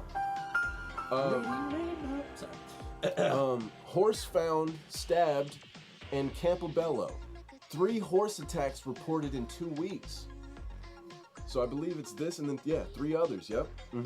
Was this the one where they were found like randomly out in like a field and they just found them? Well, check this out. Spartanburg County, a horse had to be euthanized after it was found stabbed, according to Campobello police. Campobello police said the 24-year-old horse was found about 5:30 p.m. Wednesday, that's last week's Wednesday, on Patterson and Runyon roads. It was just stabbed. They said that the Palomino quarter horse had a laceration to its lower leg and a puncture wound under its midsection. Veterinarians said the injuries were at least 24 to 48 hours old at the time. This is the 3rd horse attack in just 2 weeks. Oh, so this is the 3rd. However, there is no word on whether or not the horse attacks are connected. I have a feeling they probably are. Leave those horses alone, or I will fucking maim you. Well, who has the bright idea of let's go attack some horses? You know what I mean? Like, I don't get that. And he was an old horse too. What the fuck could that horse have done to you?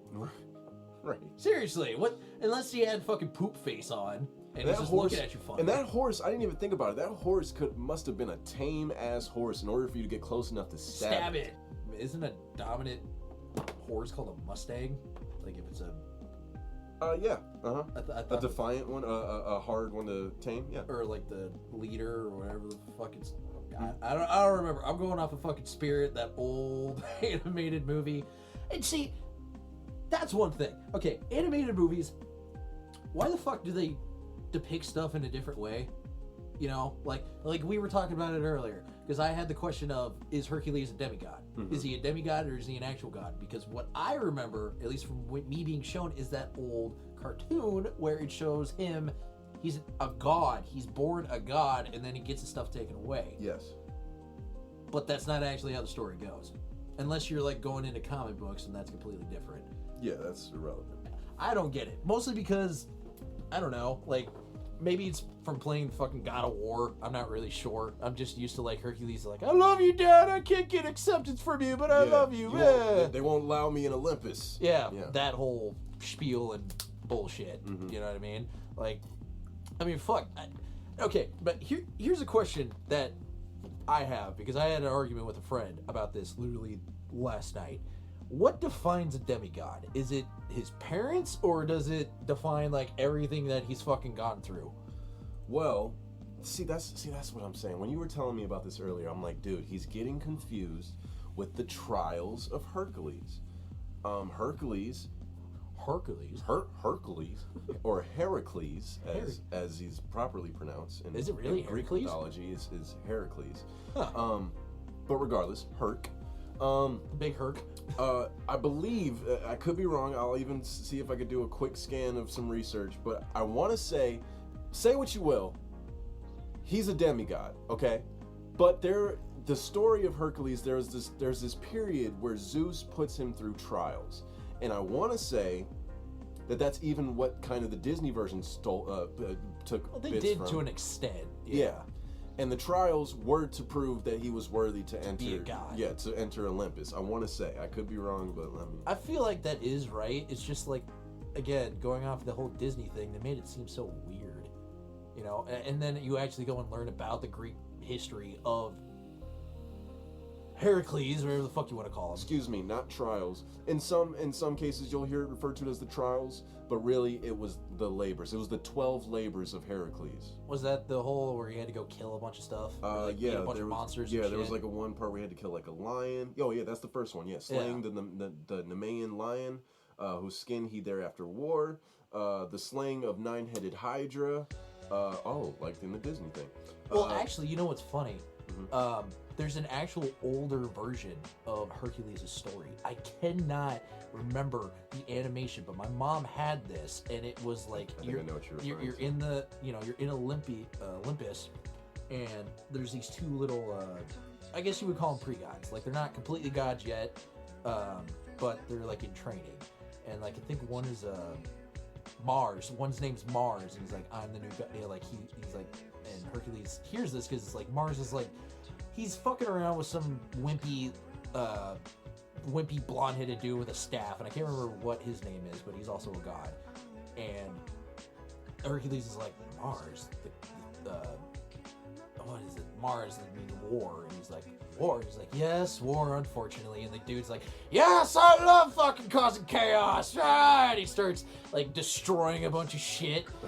And Hercules is, and like, this is old Hercules at this point, but then it goes through all the trials of Hercules. And pretty much in that sense where he's like, why have you forsaken me, father, blah blah blah. That I remember watching that, and then I remember watching the Disney one, and then the Disney one fucked me up. Yeah, apparently it was a king that gave him these labors to fulfill. I believe, yeah, that is right. Yeah, because he's working underneath he's working for whoever the fuck. Yeah, for 12 years he worked for this king. Yeah. 12. Because that's what even in that. I guess 12 labors, 12 years. I guess it was a labor. I think every each year he did a yeah. labor. But it even showed the Hydra thing though. It was fucking creepy. Like they were like in this ice thing. I don't remember what, like this icy place, and the Hydra comes up, and literally they just start cutting off a bunch of heads, and all of a sudden it's like this weird little snake thing. Dude, tell me why I just started to type "what is" on Google, and the first thing that came up is "what is a demigod?" Because they're listening. They're listening to us. God damn it! Stop tapping into our shit. Damn it! Damn you, recording devices! Well, see, people, exactly. If you can't tell me that the internet is not listening to you, or something is not listening to you, we haven't typed this in at all in this computer. Never. No, and that's the first thing that pops up. But I wanted to give you the Google's definition, because my definition would be, yeah, a demigod is someone who is half God. human. Yeah, half human, who's half God. half human, half God, or half what have you, and half God. As long as that God, blood, or whatever the fuck, the essence, whatever the fuck, energy, whatever the fuck considers, whatever you get from a God, yes, as long as that's in you, you're a demigod. But here's what Google says: a being with partial or lesser divine status, such as a minor deity, the offspring of a god and a mortal, or a mortal raised to divine rank. And see, I think that's where my buddy was going with. And that's like what Perseus was. Wait, no. No. Zeus, no, Zeus is Perseus' dad. Yeah, I was gonna say, no, Zeus definitely went in and He fucked his mom. Or Yeah. raped the shit out of yeah, his you mom. raped the shit out of his mom, and it was like, yep, you have my kid now, fly away. And then another definition, their second definition is a man who is greatly admired or respected. Yeah, okay. I mean- we would just call him a god by that point. I mean, I guess would that be like Achilles? You know what I mean? Like, would Achilles be underneath that? Okay, yeah, I'll give you that. You know, because Yeah. he was still a man, but Yeah, literally he wasn't a god, you're right. Yeah, but Yeah. like the only thing that stopped him was literally his Yeah. Achilles tendon. which they also reference in fucking Hercules, because Phil talks about him, which is funny. He's like, he was the greatest warrior alive. One little injury, and now he's done. Just like, God. How do you think Phil felt in that movie? You know, like if we could get an actual history of Phil and the shit that he went through, would you think he was a major alcoholic? Oh yeah, probably. He Yeah. probably had a eating disorder. Eating disorder. I mean, he was a goat man. He was a short little goat man, I guess. Eating a bunch But of it was bushes. just because he was played by Danny DeVito. That's the only reason why they made him look like that. I know. You know what? One show I feel like is not gonna do that well anymore, literally because they got rid of the one person that was involved in the show. What? The Connors. How did I know you were gonna say that? And isn't that fucked up? That like that's the honest truth about it. But Dude, like but she had to go. She had to fucking did she go. really have to go, or did they just decide that she needed to go? Because even with her comments that she made on Twitter and all But that, it was beyond the comments, dude. Like the comments was just all they needed because she Yeah. was already a bitch to work with. I'm sure she was a bitch back then. What's the because- difference? Yeah, but this time she was more so a bitch because this time it was more so less to We tolerate. love you, Roseanne. We love you. But you're still crazy. But this time around it was harder to tolerate because it's like you're fucking Roseanne. Like, what have you done that was that big since that show, So it's like, who the fuck are you to come up in here and mean- act like a fucking prima donna with your fucking pills? What kind of pills was she on again? I forgot. It's a good question. The only thing I would say that she's got to make herself, well, I mean, she hasn't done it forever. I think she's going to get back into it. I mean, she was a comedian first and foremost. She was a stand-up comedian before she ever did the show. Because like her doing that show, that was like she was made the big time. You know what I mean? Like back then, she was like the main bitch back then. She's like, oh yeah, oh you guys make a little bit of money in your housewives. Ha! I'm the star of the show. You know what I mean? Yeah, she was taking Ambien. She was taking sleeping pills. Ah. But yeah, apparently, she even blamed it. She was like, "It's the fucking opioids, okay? It was the opioids. I'm sorry. What I said. I'm sorry. I was high off of Ambiens. I'm sorry, okay?" I don't think it was all the opioids, because her off opioids, she's still crazy as fuck. Dude, She is off her goddamn rocker. this is her after her world came to shit. This is after her saying those comments, then losing the show and losing everything else she had in the works. And she was on some talk show or something, and some podcast or something, and then like they brought it up, and this is what happened. to talk about Iran. I'm trying to talk about Valerie Jarrett won the Iran deal. You told me this 3 times. She's trying to talk about Iran. That's what my tweet was about. I know, you've explained this literally. I thought the bitch was white. God damn it! I thought the bitch was white. Fuck. ABC called and asked me to explain my egregious and unforgivable tweet. I told them I thought Valerie Jarrett was white. About 40 minutes after that, my show was canceled before even one advertiser pulled out, and I was labeled a racist. Why, you ask? Well, the answer's simple. It's because I voted for Donald Trump, and that is not allowed in Hollywood. It's not the full reason why, but it could be part of the reason why. I called ABC and I told them that I thought she was white. No, what you said was, I thought the bitch was white!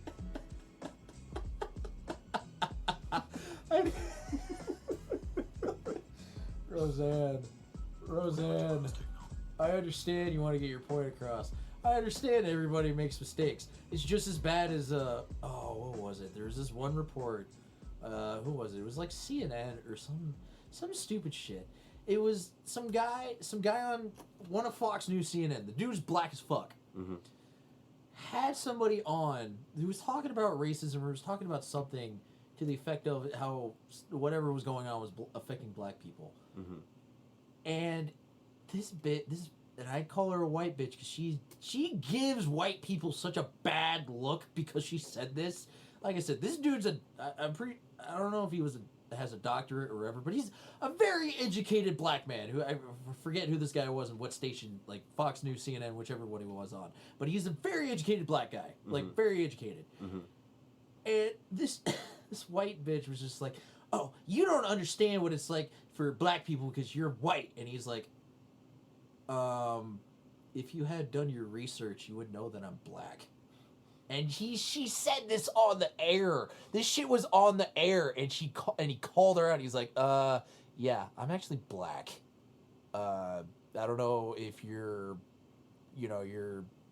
manager or whatever didn't tell you before doing research before you came on this interview, but I'm black. She's like, oh my god, but it's just like, how the fuck do you not do research before you say some stupid shit like that?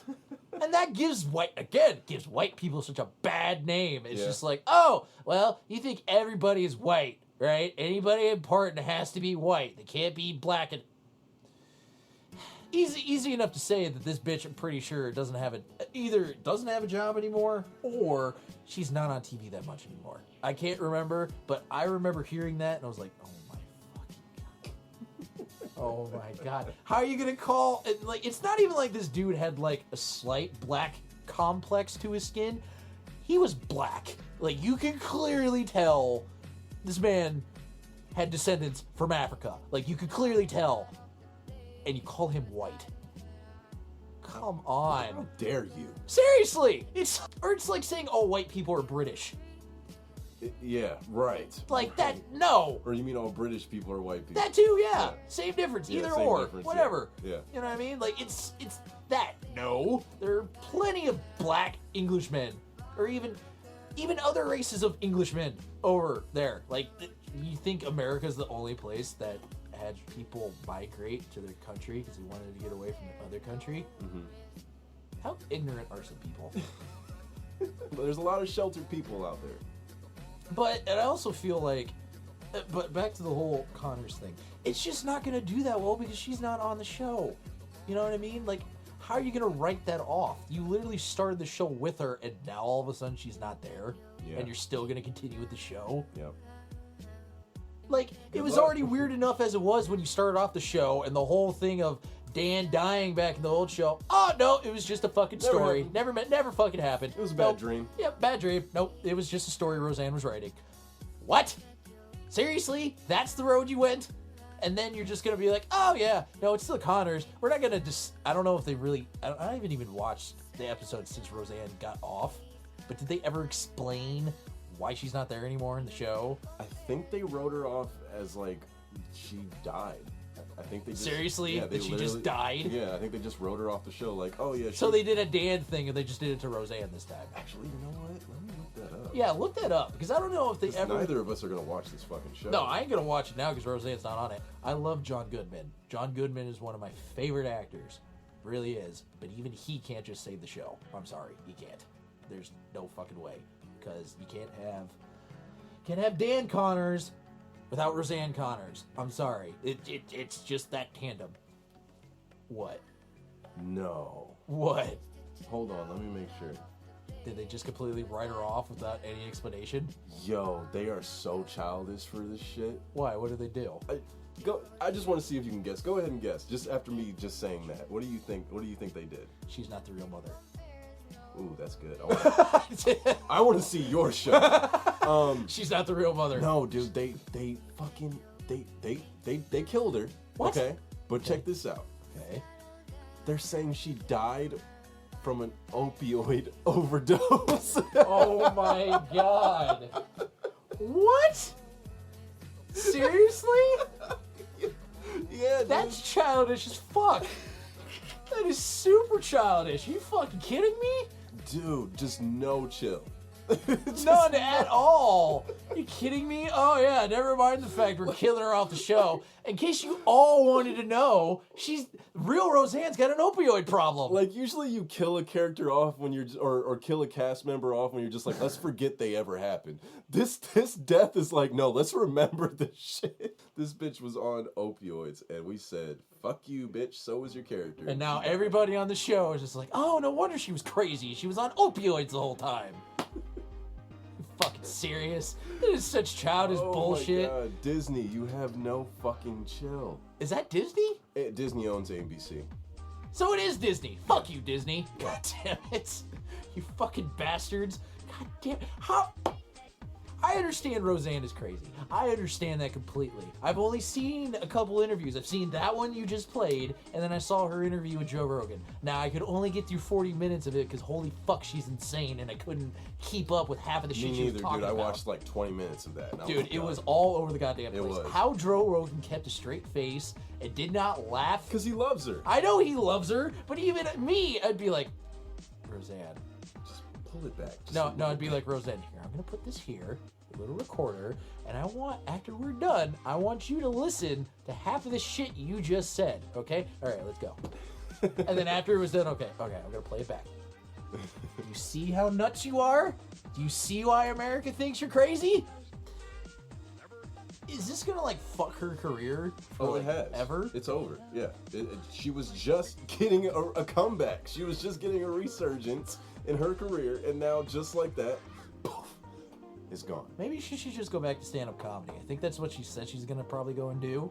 But maybe she should just go back to that. Yeah, maybe that's what she needs. Well, because that way she can actually unleash her craziness, and it doesn't just seem like she's being crazy. Yeah. You know what I mean? Mhm. Like, I don't know. As long as she's not stealing jokes, okay? As long as Roseanne can actually go and make her own jokes, or get somebody to make her own jokes for her, as long as she's not stealing jokes. Because, I swear to God, if we have another fucking Dennis Leary shit in our hands that happened to Bill Hicks, and yes, Dennis Leary, I'm calling you the fuck out because you're a piece of shit.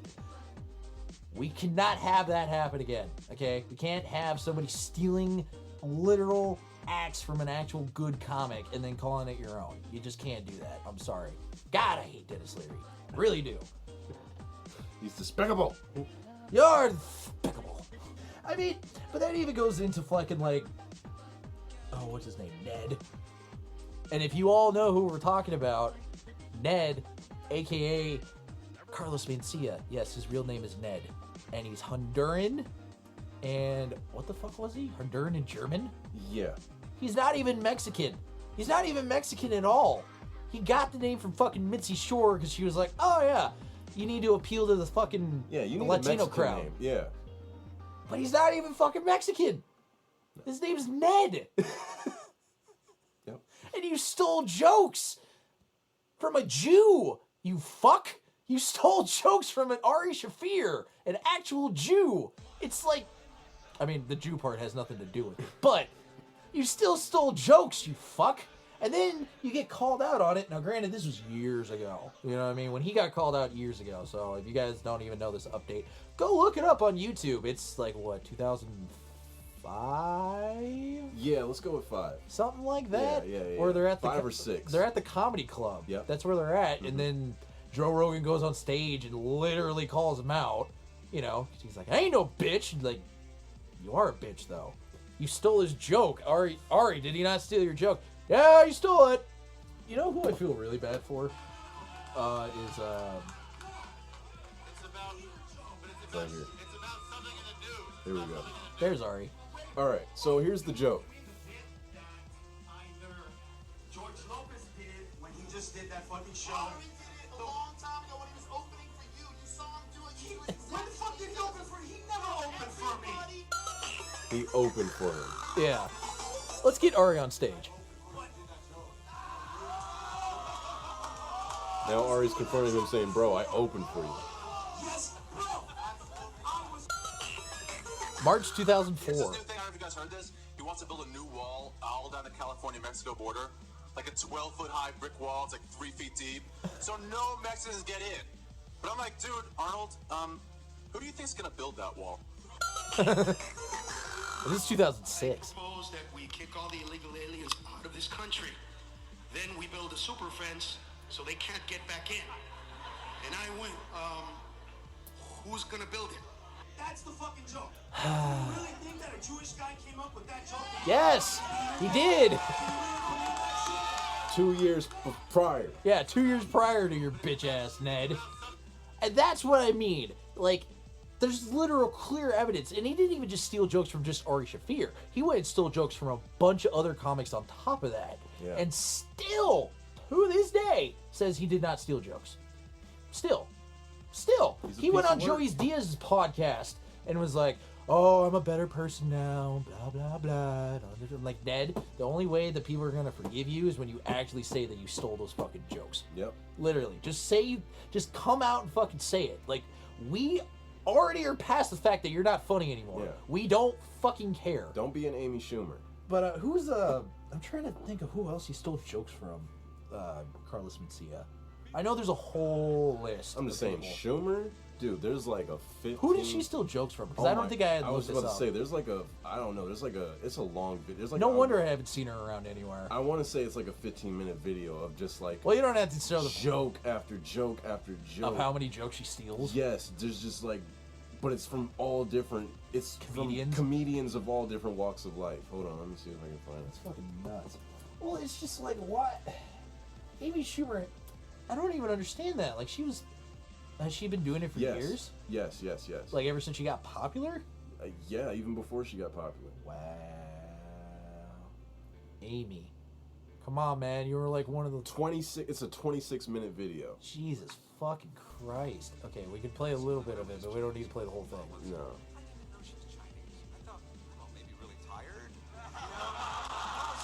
Okay, so that's from... Kevin Nealon. Okay. 2009. And then Amy Schumer did the same joke in 2010. I couldn't be less racist. I mean it. I was at a party 2 weeks ago in LA, and who walks in but Michelle Kwan? And out of nowhere, she tells me that Oliver Stone, you know, the director, she's like, he has this huge Asian fetish, and I find it totally offensive. And I'm like, why, Kwan? That sounds awesome, you know? And she's like, well, I'm offended because I'm Asian. And I was just like, well, I'm sorry, but I didn't even notice that. Wow. And she doesn't even make it funny. I thought you were just like really tired. Okay. Blacking out is when you drink so much that your brain goes to sleep, but your body gets all Eye of the Tiger and Soldiers On. And I black out when I drink. Isn't that the worst? No, your mind goes to sleep, but your body's like, tonight is my night. Yep. Wow. Dude, it's 26 minutes of this. Like, That's she bad. was ruined. That's bad. That's bad when you can literally just take a joke and just put it side to side. You could just lay there like a baby with Even cerebral use palsy some, and have even use material for her Comedy Central TV show, her sketch show, Inside Amy Schumer. See, that's from her sketch. That was the comedian's joke that was just talking a second. Now this is in the sketch. Wow. She steals from fucking him too. Wow, and he called her out on it on his own show. This is Tosh. At the moment, they have Amy Schumer's head on the chopping block for a few jokes and sketches and her movie. My Babe Ruth bit was in Trainwreck. Who cares? Just words.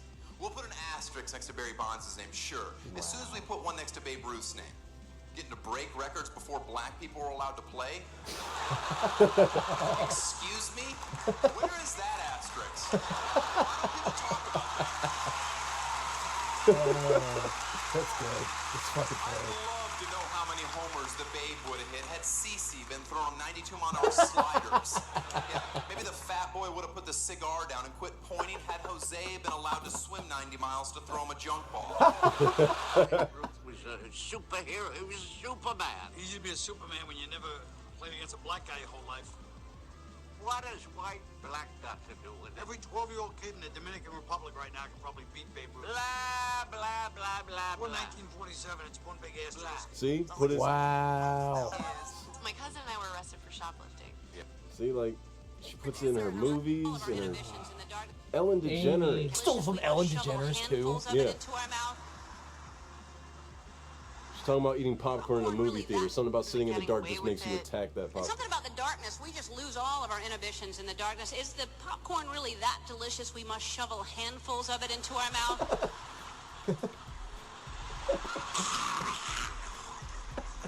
Man, this is 2003 too. God damn. So these are even older jokes. Yeah. And this is a famous special. Like, she's only had like 3 specials. All right, yeah. Because then she went and started doing Ellen. I think actually shortly after this she started doing Ellen. The way I think we all eat popcorn, which is, you know, at first I always kind of start out kind of like. She did it on the Ellen show? She did Ellen's joke to Ellen. And didn't even do it that good. Piece at a time, you know, and then like you get a little more real, right? And then eventually you just like you get real, and it just like I've split my lip trying to get one more kernel. It's true.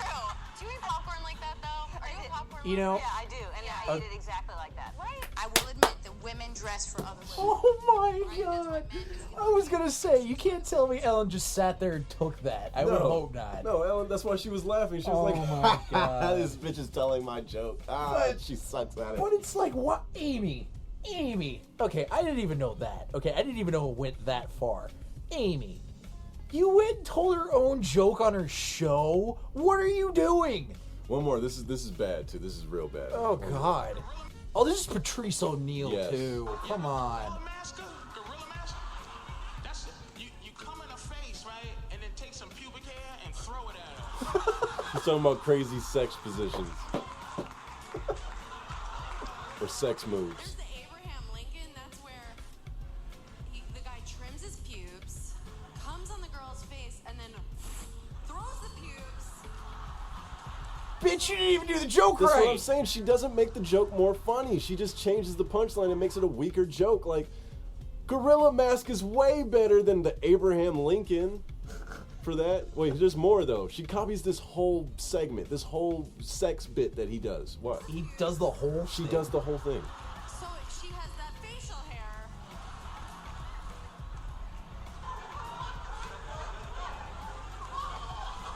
You have a poltergeister? Poltergeist is good. But you need your friend though, right?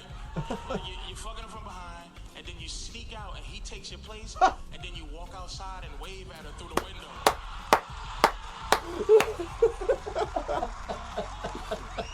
And then you go, I'm here.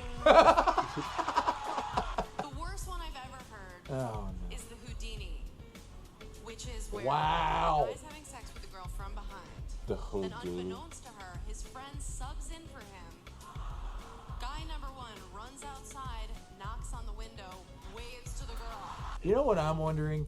How somebody in the crowd, if somebody knew, let's say there's somebody in the crowd who knew a lot of these jokes, who had heard these jokes before, had seen these specials. You're telling me there wasn't one person in that crowd who heard that joke and was like, bullshit! No, unfortunately not. I don't think the same crowd that's seeing Patrice is seeing Amy. Well, obviously not, but I'm not even talking about Patrice. I'm talking just about, in like, general? yeah, just in general. Like, you know, one of those jokes. Even the Ellen joke. That joke, like, if she had said that on stage. That's like a famous Ellen joke. Right, like, that's, come on. Like, if she had tried to do that shit on stage, there would have been somebody in that fucking crowd, at least somebody with some goddamn integrity, to be like, hey, bitch, you didn't write that joke. And it wasn't even like she was doing it to Ellen, like, get it? I'm doing, you know, like. She just your literally thought thing. she forgot. No, she was telling her as if she just was doing original material. Like, fuck. That's this what made bitch. it so fucking funky. This is from a movie. I used to hide what my vagina did to my underpants. And by the way, what all vaginas do to all underpants, okay? There is no woman who ends her day with like a clean pair of underpants that look like they've ever even come from a store, okay? They look like little bags that have fallen face down in like a tub of cream cheese and then like commando crawled their way out. And then like carabinered up like into a crotch. Like they're not. And number 2 was to this year just take off a pair of underwear and have it not look like I blew my nose in it. Now, Did this bitch ever have any real, like, actual own material? No. Yes, we're exposing the shit out of Amy Schumer. But who's been exposed? I'm sorry, this is a bit old news, but like it is. But honestly, still. it's not that old for me because I didn't know half of that. Yeah. I had heard that she stole jokes, but I didn't know she took jokes from like every fucking thing. Any little thing that she could apparently pull a joke out of, she went and stole. Holy crap. Like, again, how do you have the balls to go on Ellen's show and do her joke, and then you just laugh it off like, haha, she doesn't remember, and then she calls you out right on her fucking show? Like, bitch, did you not expect any of this shit to happen? What, you thought that you were gonna get the Carlos Mencia thing and be like, I'll still be relevant somewhat? Yeah. People just no, Amy, you couldn't come up with your own jokes. I don't even steal jokes from other people, and I'm not even that funny. Like, come on now. I could steal so many jokes from so many other people and make myself that much more funny. But you know what? It makes me feel a hell of a lot better to come up with a joke that I actually came up with and everybody else laughs. Right. I don't see how you get the satisfaction of stealing somebody else's joke and saying it's yours. But see, I think that getting into the mind of someone who steals jokes, I'm assuming that it's getting that reaction, it's getting that laughter, it's getting that Well, it's 'cause they want applause attention. because of your delivery, that you then take that like, oh, see, what I'm doing works. For some reason, they like make it in their heads like, what they did didn't work.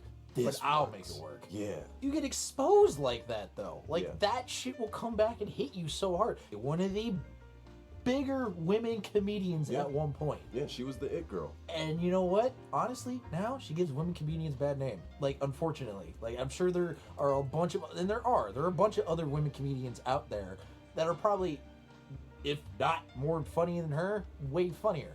Yeah. Like, now it's just like, okay, who else is fucking stealing jokes? Mm-hmm. You know, like, who's the next person who's going to get caught stealing jokes? Yeah. You know? Who's going to be the next person to, like, steal a famous bit from somebody? They claim it as theirs for the next couple years. It is their joke, quote unquote, and then it comes out.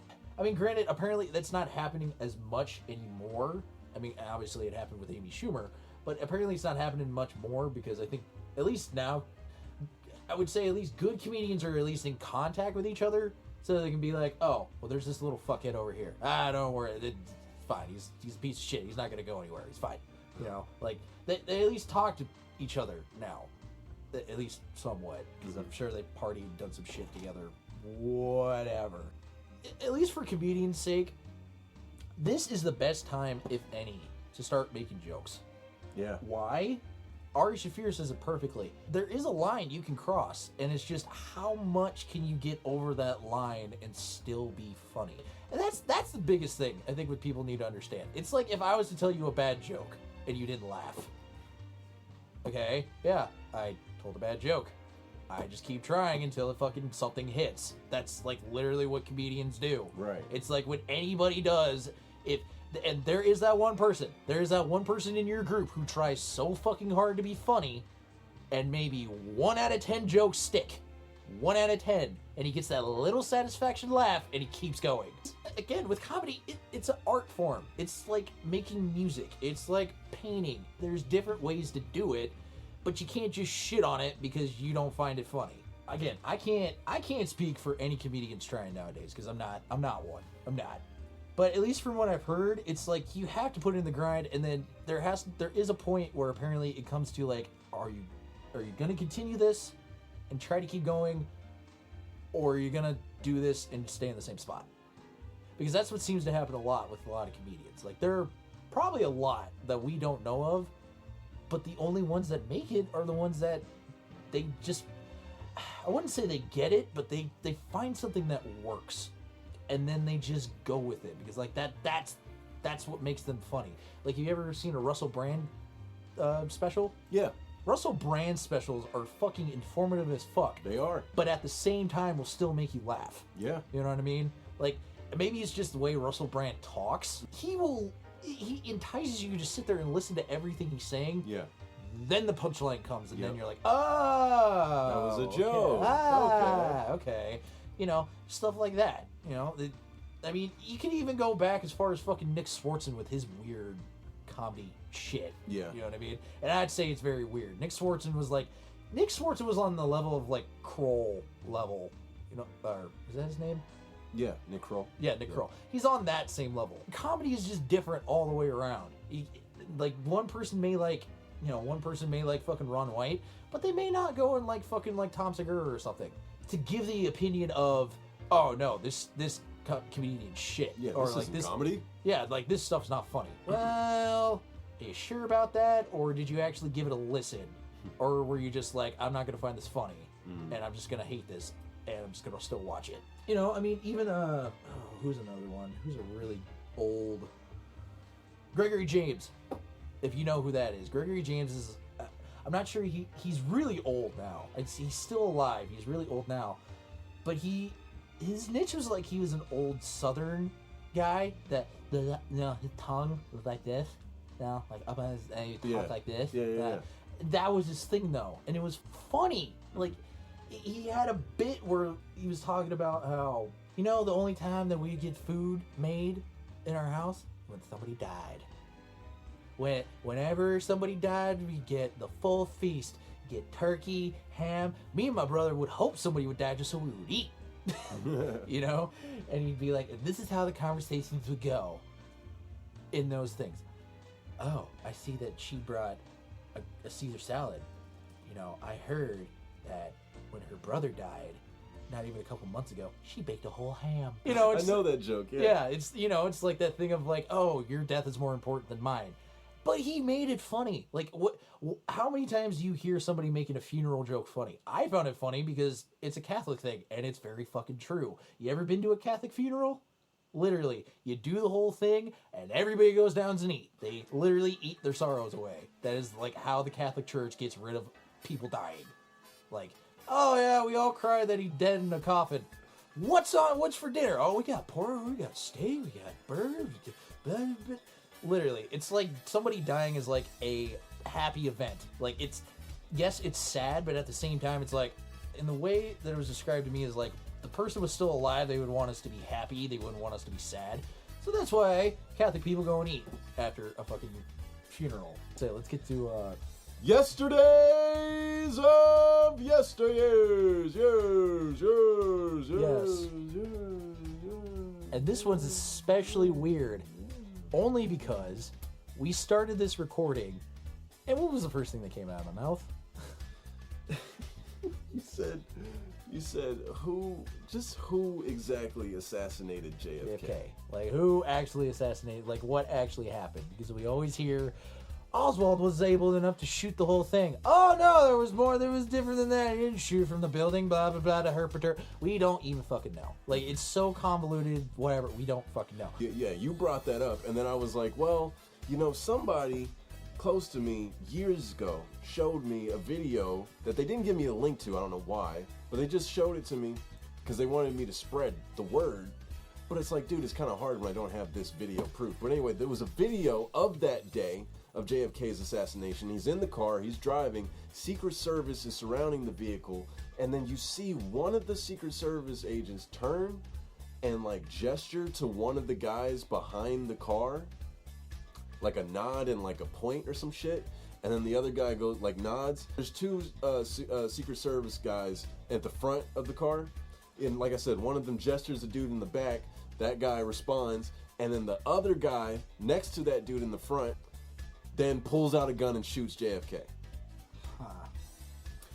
I don't know if it's fake. I'm telling you this. I saw this in 2011, and old video. And it did not look fake. The shit looked real. It was that day that we've all seen. It's the video that we've all seen, just a different angle.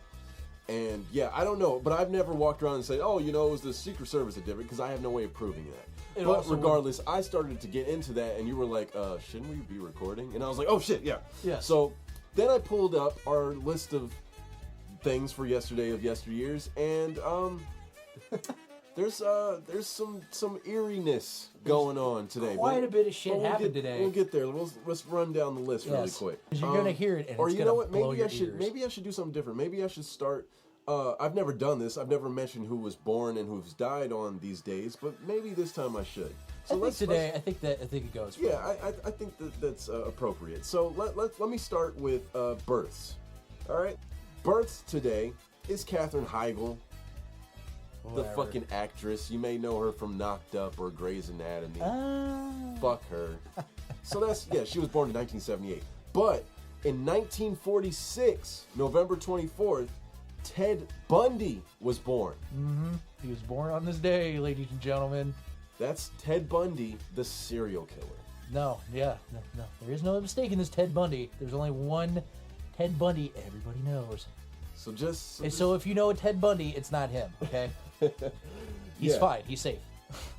So, moving from births and on to deaths, 1991, Freddie Mercury. Dies of AIDS. Dies of AIDS, November 24th, 1991. But, tell them, because what you told me about when he died fucking blew my mind. So, Mercury died in 1991 at the age of 45 due to complications from AIDS, right? He confirmed the day before his death that he had contracted the disease. The day before. He had been diagnosed since 87. He had been diagnosed for 4 years, and then he finally tells the world the day before he dies. Do you feel like it was like some like relief thing that he got off his chest? Because that's what it sounds like to me. It's like he kept this secret for so long, yeah. And then he was able to finally make it public, yeah. And then I guess you would say his soul fell at rest. Yeah, he got his affairs in order. Yeah, so then it was like his time to go. Yeah, sometimes, if you let that weight off, you literally can end up letting go. Well, because me and you even had this talk before. What would it be like if Freddie Mercury was still alive making music today?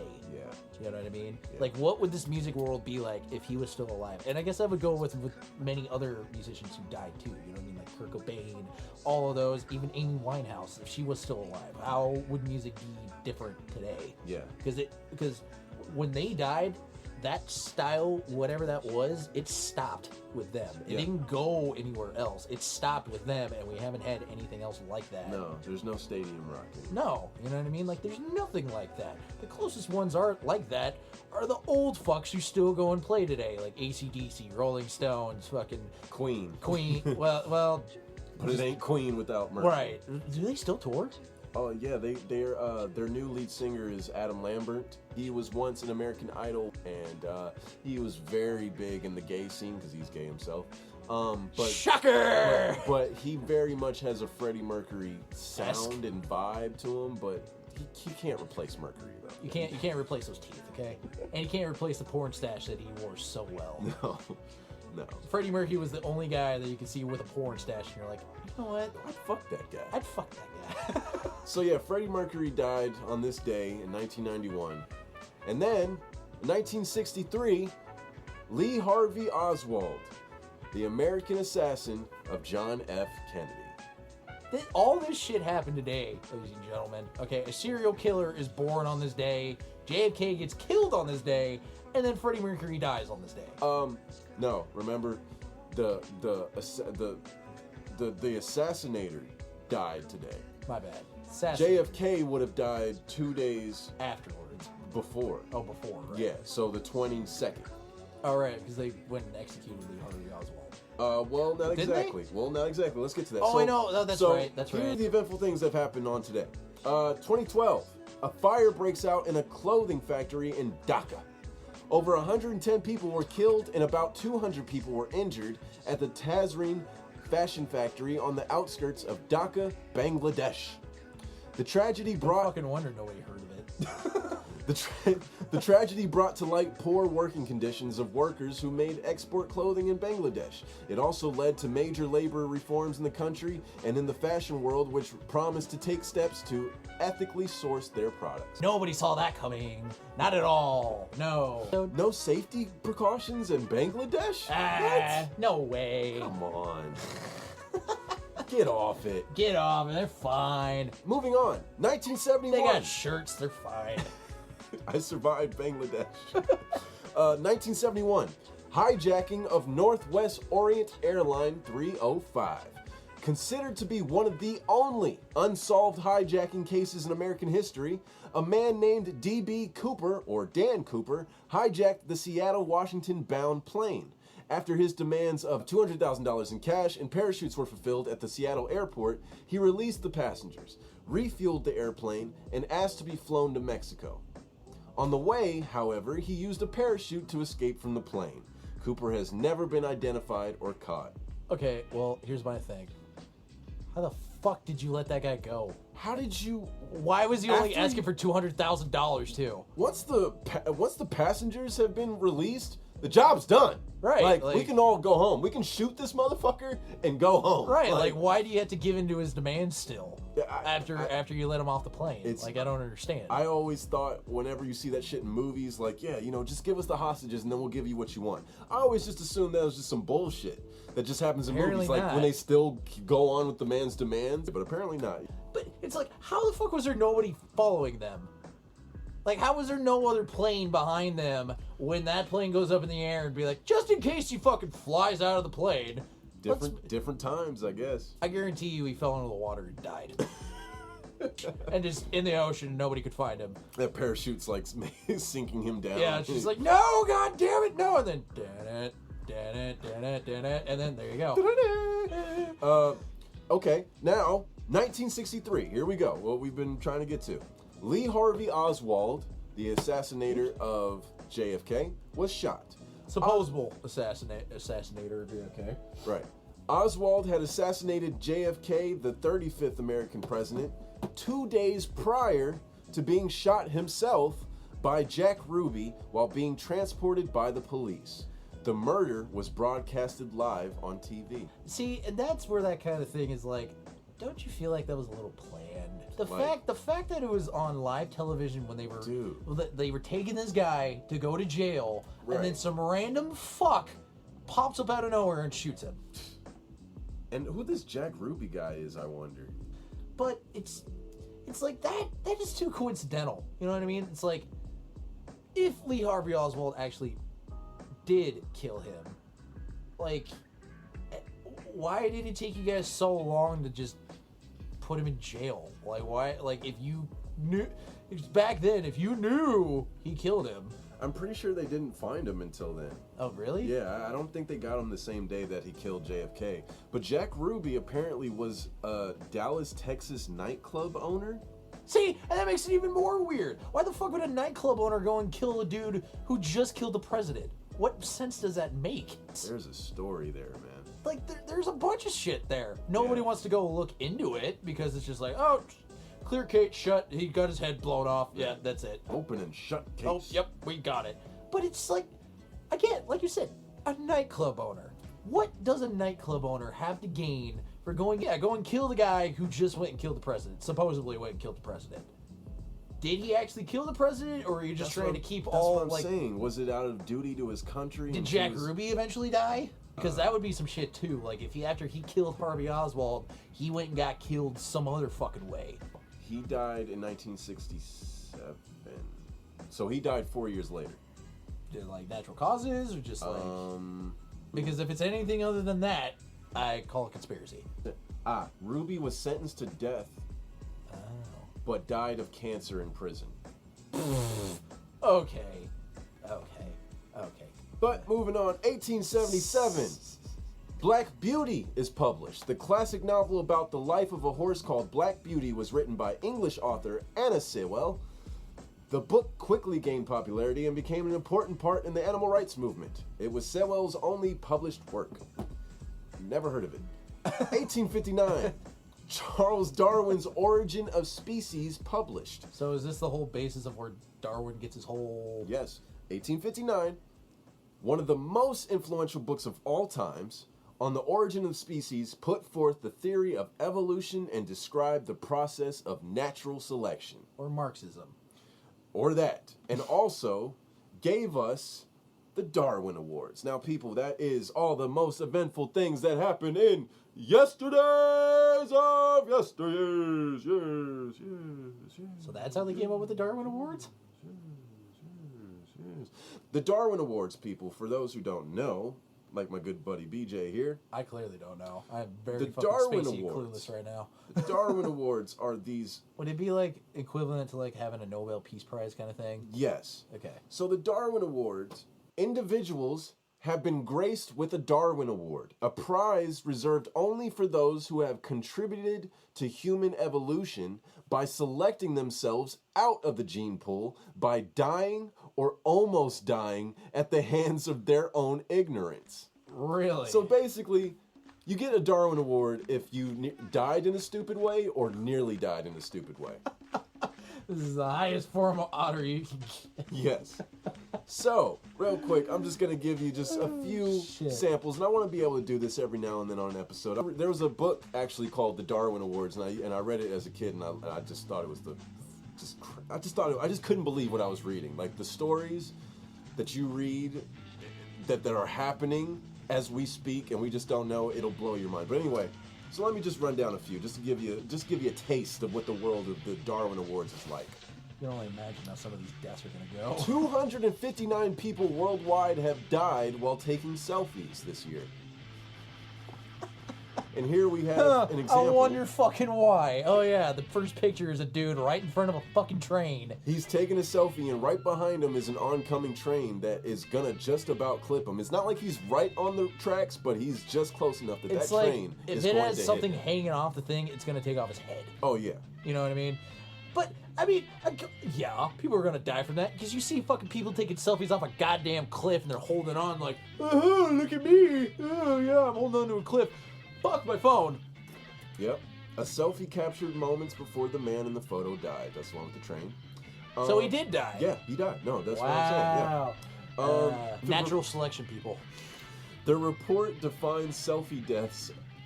Selfie deaths as selficides. Did your son commit selficide? What happened to Ricky? I'm sorry to tell you, man. It was selficide. Oh, Jesus, no! What was it a picture of? He was trying to plank on the Empire State Building. No! Oh, God, Ricky! No, why? Ricky! Where did I go wrong? Why did you like planking so much?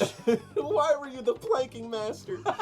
Speaking of planks, okay, so men made up 72.5% of the selfie deaths. While women take more selfies, the study posits that men are more likely to put themselves at risk while attempting to take the photos. Like this gentleman here, allowing this young lady to rest on his shoulders while they're standing on this tall as fuck. It looks like a well to hell. Yes, but it's a chimney, and it's one of those chimneys that are made for like factories. Yeah. And they're at the top of this fucking thing. This man is standing on the edge of this plank that's like going like a foot into this chimney. And he has his girlfriend, I'm assuming, on his shoulders, and she has a selfie stick with she has a fucking marijuana headband. You know, I was actually just thinking of that. I'm like, you know, maybe it wasn't just the fact that these people are dumb. They're also going to point at this and be like, hey, look at that. They were potheads. She was high. She was high. When she But yes, and she has a selfie stick, and she's taking a selfie, smiling at the camera, and he looks like he's trying his hardest, his damnedest, not to fall, to keep his balance. But they unfortunately died. Yes. Now, you know what's really fucking fucked up? The fact that the person who finds these phones goes and puts these pictures up on the fucking internet of these people dying. Dude. You know what I mean? It's like, what did you do? And especially in that situation, what did you do? Did you upload the shit as you were falling? Right. It's just like, ah! Like, click. Wait, honey, what's wrong? Where are you? Ah! Did it get on Facebook? Yes, it did. Ah! You know, like right before they died. Yeah. Falling now. Don't know if I'm gonna make it. Ah! And another Darwin Award goes to a couple biking the world to prove humans are kind. Gets killed by ISIS members. The world is kind. My ass. Lauren and her boyfriend Jay quit their jobs and embarked on the trip of a lifetime in July 2017. Oh, it definitely was a trip of a lifetime. And the Darwin Award for I Told You So goes to this tragic couple. Millennial lovebirds Lauren and Jay, both 29, they had to be millennials. Of course both they 29 years old, embarked on an international biking adventure after quitting their day jobs. The two wrote It's definitely a millennial thing to do. The two wrote a joint blog post about their planned travels where they revealed that they would discover that humans are kind and that evil is a make-believe concept, quote unquote.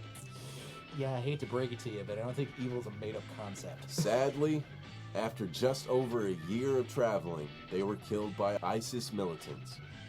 On the 369th day of their journey, alongside two other cyclists. Oh my god, they got two other fucking people killed because of their bullshit. Great. Oh, Yeah. one from the Netherlands and another from Switzerland. Great. That just gives millennials such a better image, As doesn't the it? group of four were riding their bikes, a car suddenly rammed into them and 5 men got out and began attacking them with knives, eventually killing all 4. Don't be an idiot. These are Jay's words, I'm assuming from that blog. He wrote, "You read the papers and you're led to believe that the world is a big scary place." Jay wrote, "People, the narrative goes, are not to be trusted. People are bad. People are evil. I don't buy it. Evil is a make-believe concept we've invented. By and large, humans are kind. Self-interested sometimes, myopic sometimes, but kind. Generous and wonderful and kind." Well, They sound like a nerd that his balls hadn't dropped. You know, there's only one question I would ask him. Be like, okay, so being evil is a made-up thing, right? So how do you explain Hitler? Explain that one, dude. Yeah, you couldn't fucking do it. It'd be like, you can't tell me that he's not evil. He committed mass genocide against a group of fucking people, you idiot. Don't tell me that evil doesn't exist. Evil definitely fucking exists. It's just, is there enough good in the world to eliminate that evil? You know what he represents more or less? This is the millennial hippie. yes. This is bad. Absolutely. I He's would take a regular hippie over a millennial hippie any He is fucking day. exactly an example as to why hippies are extinct, or exactly why hippies just aren't the thing anymore. You can't get away with that shit anymore. You can't be that free spirited and think people don't fucking like you. Unfortunately, love is not the answer. Not in that case. I'm just gonna fire through these real quick, alright? These were days ago, too. These are days ago. Like, this one, for instance, is 3 days ago. Father kicks 8-year-old son in the face for playing with a gun, accidentally gets shot, He kicks him in the face? and shoots the father dead. Oh. Shouldn't have kicked that 8-year-old in the face. Well, why the fuck does an 8-year-old have a gun in the first place? And why is a kick in the face what Yeah. you should do? Your redneck trailer trash at work. Boxer, 18 years old, killed crossing railway using phone with headphones on. Must have been taking that morning jog. I just love, I hate to talk ill on the dead, but I just love, I mean, these are the Darwin Awards. You get it for a reason. They died in stupid ways. We can make fun of this. You were fucking stupid. Like I How said, the natural fuck- selection. How the fuck do you not see the train's lights? Right, the big glaring lights coming out right if at you. you. Don't hear it because you got headphones on, okay, Whatever. fine. But you didn't see, I mean, I don't know. Maybe they were running with Maybe a he was hoodie. colorblind. Yeah, maybe. Maybe they were just blind. Maybe they're just blind in general. Oh, then that leads to the question: why the fuck is a blind kid walking on train tracks in the middle of the night with an iPad and he can't see shit? Why is a blind person a boxer? Because his sentences are heightened, man. He's Daredevil, literally, just in the boxing role. I mean, not anymore because he didn't avoid that trade, but you know, could have. Go ahead, take your first swing so I can hear it. So I can. I'll hear it coming. I'll hear it coming. A woman visited the gorilla enclosure at the Rotterdam Zoo on a near daily basis, and would smile at the male gorilla Bakito while staring at him. She was warned not to, but kept doing it, claiming Bakito smiled back and that they shared a bond. Until one day, Bakito escaped and charged her. Until one day, he escaped. Until and then one shit day, got real. Until one day, she realized this exact moment that she fucked up. Until one day, Bakito escaped and charged her, almost killing her. Yeah, bet you Oh. won't smile at him now. Hey, you know what? You know what that reminds me of? You remember that? Okay, at least down here, people, we have a zoo. I think it's considered like second or it's top 5. It was the number 1, but I think it just went down to 2. I don't know. Yeah, it's top 5 Yeah. zoos in the world we have here in Omaha. And it was probably, 8 years? It was a while back. When that gorilla smashed that glass, Oh, yeah, it yeah, scared yeah. the shit out of that kid. Yeah. You know what's funny? I'm kind of the reason why that shit happened. You were there? Well, here's the thing. So I was there. I saw that kid. I know exactly what kid it happened to. I had been fucking with the gorilla. I was tapping on the glass. Oh, BJ. But again, this is when I was younger and I didn't know any fucking better. You didn't know gorillas were fucking Dude, I didn't know he was dangerous? gonna smash the glass. Because I went and did that. He looked a little pissed, but it wasn't like he wasn't doing anything. You All know? right, fair So enough. I left, and as soon as we were leaving the fucking zoo, I saw cops rush. That was the thing. man. I saw cops rushing into the zoo. I had no idea why. I go on and watch the news later. Some gorilla at zoo today smashes glass and scares the shit out of a little kid. I'm like, oh no. Whoops. I'm sorry. That was my bad. I did not mean to do that. Whoops. But yeah, so they've always kind of blamed it on the gorilla just being an asshole. No, it was That was you. It was me. It was me. Guilty as charged. It's 10 years down the road, so I don't think they're gonna do anything, but you disturbed a gorilla. What the fuck's your problem? I was 10. Your secret's safe here. Here's a couple other ones. This one was 22 days ago. Woman found dead in a house with 140 snakes was seemingly strangled by a python. You don't say. You don't fucking say. But they make the best pets. The fuck they do. They also grow as long as you can eat you. The fuck? Have you seen that shit down in Florida? Those things eat crocodiles. That's why I never understood why getting a python. Like, yeah, that thing might be, gentle and might love you, but it's like, it doesn't know its own strength. I was gonna say, So you'll be hugging your python like, I was gonna say, you ever seen those things where it's like, oh, it's wrapping around my arm. Oh Yeah. god, it's not coming off. Oh, it's cutting circulation. Yeah, it's not Oh. cutting. Yeah, no, those things are fucking terrifying. Barry, let Daddy go. Oh, well, there's his lunch. Just a couple more. A Darwin Award goes to guy who accidentally kills himself with a shotgun while using it to break a car window. Why the fuck are you using a shotgun to break a car window? And I wonder. again, why the fuck was it loaded? I was gonna say, and I wonder what they mean. Do they mean like he bashed it with the butt of the gun, and then he ended up shooting himself, or did he like shoot the window and then like? You know how I feel don't it even went? fucking know. I feel like he had the barrel right here, and he had the butt right oh my there. God, dude! And he just petite Yes. and he Yes. just shot his head off because somehow the mechanism went off. And No, you're onto something there. That makes sense. again, natural selection, people. You may feel bad for these people, but these people probably deserve it. Kids in Kansas are eating vaping cartridges and drinking liquid nicotine. It's a Tide Pod thing all over again. Yeah, Dude. like just fucking vape or just don't. Like, why does No. it have to be an in between? Here's my thing. Who are the parents of these dumb fucks? Because how in the fuck does your child get it in his head that, oh yeah, I should drink liquid nicotine? That's a smart idea. Never mind the fact that nicotine caused cancer in the first place. I swear to God, man. Half of these, they make me laugh, but half of them make me fucking upset because there are this many stupid people who get killed by this shit. Let me ask you, ladies and gentlemen, have you ever woken up one day and it was just like, I want to eat a Jewel Pod? That was like the first thing that popped into your brain. What would be your first initial reaction? Mine would be to go get checked on because there's no way I'd fucking do that. You could even pay me $1 million. I still wouldn't do it. Mostly because I'd probably have some side effects afterwards where I'm shitting out nicotine later and I don't really want that. Alright? Literally black lung disease, well that's gonna be an actual constant thing if you keep drinking that nicotine. Alright, and one more. One more. I saved the best for last. Oh God. Woman dies after dropping her charging phone into bathtub. Just let that sink in a little bit. This is before they made it waterproof, where everybody now decides it's a great idea to put your phone in the fucking water. It's those people who take a fucking picture when they're in the fucking tub and they're like, oh, relaxing, and all you see is their fucking feet, like, in the water, and it's just like, okay, I really didn't want to see a picture of your nasty-ass feet.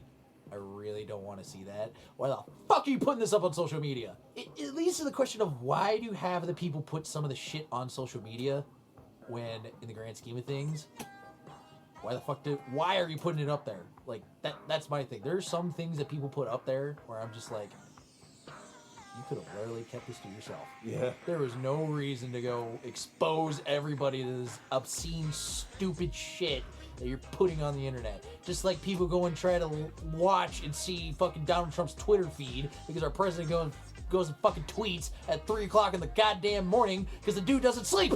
Speaking of which, a little bit of the news this week.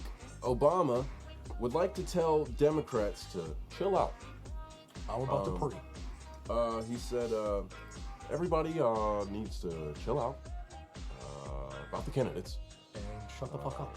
But gin up about the prospect of rallying behind whoever emerges from this process.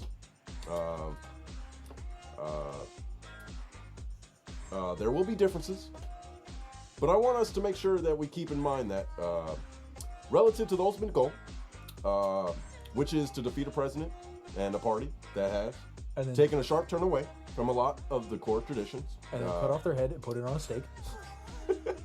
and values and institutional commitments that built this country. And also put those on stakes. Those differences are relatively minor.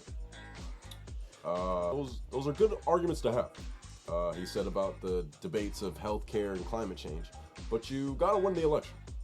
The field will narrow, and there's going to be one person. And if that's not your perfect candidate, then fuck you. No. If that's not your perfect candidate, and there are certain aspects of what they say that you don't agree with, and you don't find them completely inspiring the way you'd like, I don't care. Because the choice is so stark, and the stakes are so high that you cannot afford to be ambivalent in this race.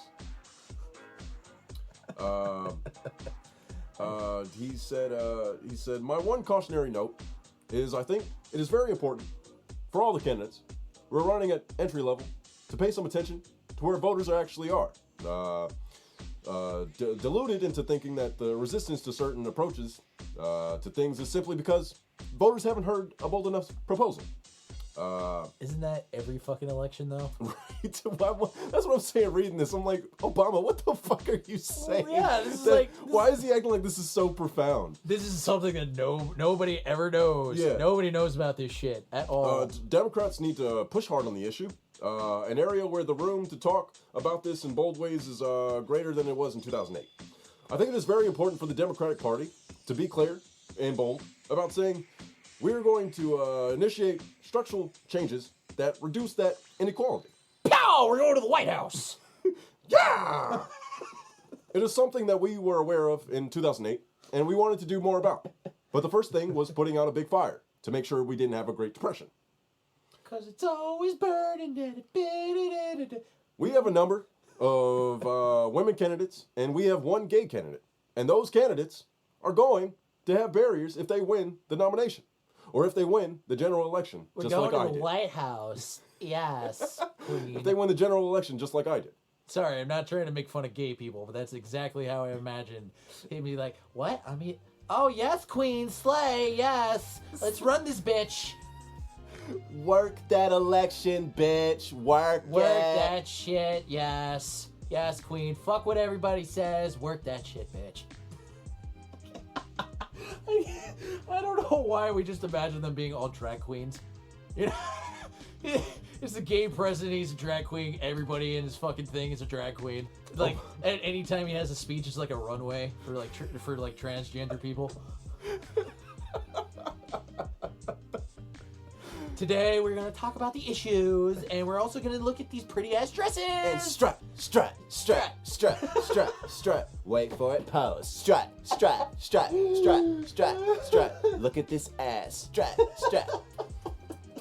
Obama closes with people adding that many people in 2008 said, I don't know about Barack Hussein Obama. So yeah, even I had to deal with that. But you have to overcome that resistance, and it's been a part of an American tradition of opening up opportunity and making room for people and treating everyone fairly. So the people who are talking against him also sound like Barack Obama? Well, it's him quoting them, so okay. It's still me. I was gonna say, I'm like, wait, the people that are talking shit on him also talk as him? No, I'm telling a story. Doctor saves life by sucking urine from man's bladder. So did he suck his dick? I love that that's where your mind goes. Well, that's exactly what I thought. Oh my god, that's why I love you. No. He used a straw, BJ. Oh. He used a straw mechanism of some sort, and stuck it through the man's skin into his bladder. Another news piece of news this week. K-pop star Gu Hara has died at age 28. I did see that. She was a member of the K-pop group known as Kara, and sounds like a K-pop group. And she was found dead in her home in Seoul, Korea. Police say cause of death is under investigation and have not yet filed an official report about her passing. I did hear about this, though. She did try to commit suicide like 6 months prior to this. Gu was hospitalized in May after what has been reported as an alleged suicide attempt. Last year, she was involved in a high-profile legal battle with an ex-boyfriend who she claimed had threatened her with revenge porn. Revenge porn. You know what revenge porn is, right? That's a new term to me. Revenge porn is like a sex tape, and you like use it against that yeah, person? it's like whatever partner you had keeps the tape and then releases that tape after you guys are broken up. Okay. Yeah. I dig it. I can get with it. New form of porn, people. If you didn't know, the case was there's one to go look in your search bar. The case was covered closely by the tabloid press and resulted in harsh public criticism directed at Gu online. So would she count it as being a part of the 27 Club, even though she was 28? Yeah, I mean, why not? Her death comes a little more than a month after the suspected death by suicide of 25-year-old K-pop star Sulli, who was a close friend of Gu's. Sorry. That probably didn't help at all. No, it probably did not.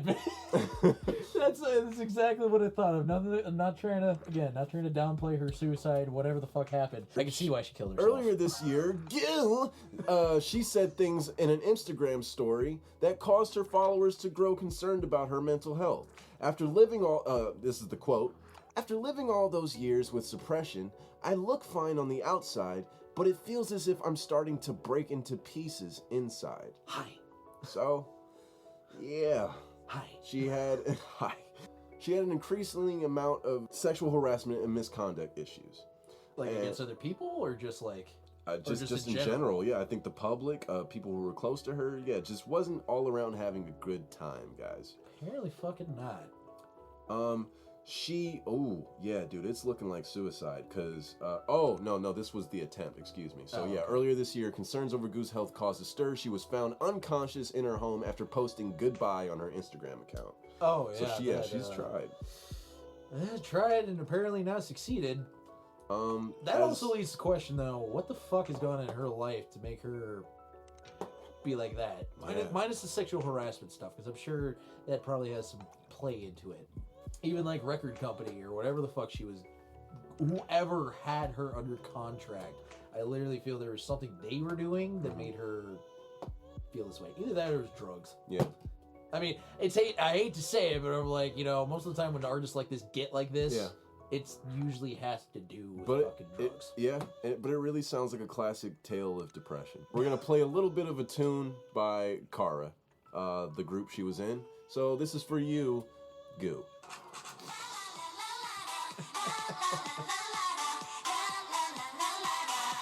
Sing it, girl. La, la, la, la, la.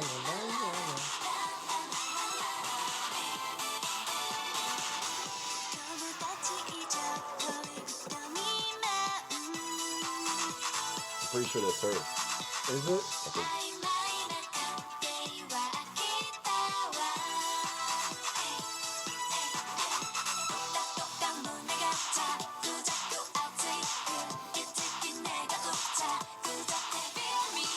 Sounds like you would hear this at a Japanese club.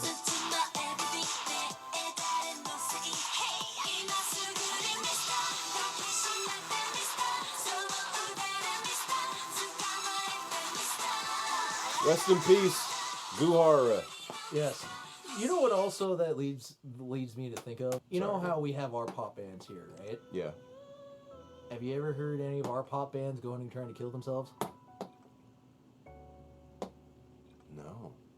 What kind of pressure are they under over there to be K-pop stars? Well, Korea, I mean, I can't speak for it because I've never been there, but from what I've seen from the outside looking in ignorance is bliss sort of way, it looks like a tough Thing place. to do. Yeah, it looks like a tough way to live over there. So I don't know. I think people can be. I'm assuming the people there, given that setting, can also be pretty harsh. Yeah. On top of that, just again, fire through some more topics this week. Tupac's mom died. Oh. And speaking of Tupac, detectives are saying that they now have all the evidence they need to make an arrest. Against who? Suge Knight? For whoever killed Tupac. I'm guessing it has to be Suge Knight. There's something shady about that dude. Is he still alive, by the way? Or is he Suge Knight, yeah. Okay. Yeah. Well, Suge Knight, if you're hearing this, you probably won't be. But Suge Knight, I'm sorry, dude. You're so fucking shady. You have to be involved with that somehow. Oh, he was. Dude, He was involved in all that shit. Of course he was. And then not even a couple weeks, months later, fucking Biggie dies right after that? Like, that doesn't seem fucking weird to anybody. I want to say Biggie was first and then Pac, but I could be wrong. I thought Pac was first and then Biggie. Yeah. Either way, both of them died in a short amount of time. Between each other, Between each other. But we have yet to ever figure out who the fuck did it. How? No, you were right. It was Pac. Tupac. Yeah, and- Pac okay. died in September of 96 and Biggie died of March of 97. Yeah, so like literally like 5 months between each other. And again, nobody finds that fucking weird. They were friends at one point. Yeah. They were literally fucking friends at one point, and then they both die within a 5-month span of each other. Like that doesn't pop up as fucking weird to anybody. Even Diddy, dude, seriously, you're telling me that doesn't come off as fucking weird to you? See, and that's the thing. Like people, there's people out there, and I'm one of them, that believe that Suge got Pac killed and that Diddy got Biggie killed. Well, then that's just being childish as fuck. I understand, yes, if Suge Knight was the one who went and put the hit out on Tupac Shakur, then yes, we need to put that fucker in jail because that's fucked up. And you literally took away somebody who was such a huge influence, not even just on the black community, but later on became an influence on like a bunch of people in life. And same thing with Biggie. So the same thing goes to Diddy. If he had fucking Biggie, like put a hit out on Biggie, if Tupac and Biggie were still alive, the rap today would not be where it is now. The rap we have today would not... The crap we have nowadays would not fucking exist. No. It would not. Because I guarantee you, if fucking Tupac and Biggie heard this fucking mumble rap bullshit... Biggie has a message to you new rappers these days. I really listen to that hip-hop too much, man, because they be talking garbage. Some MCs is alright, but a lot of them is funny. Can't really get with them. They got that portrayal of being, first they tough, then something happened to them, they turn to God. Then when everything's cool, they tough again. I don't understand it. It's real confusing to me.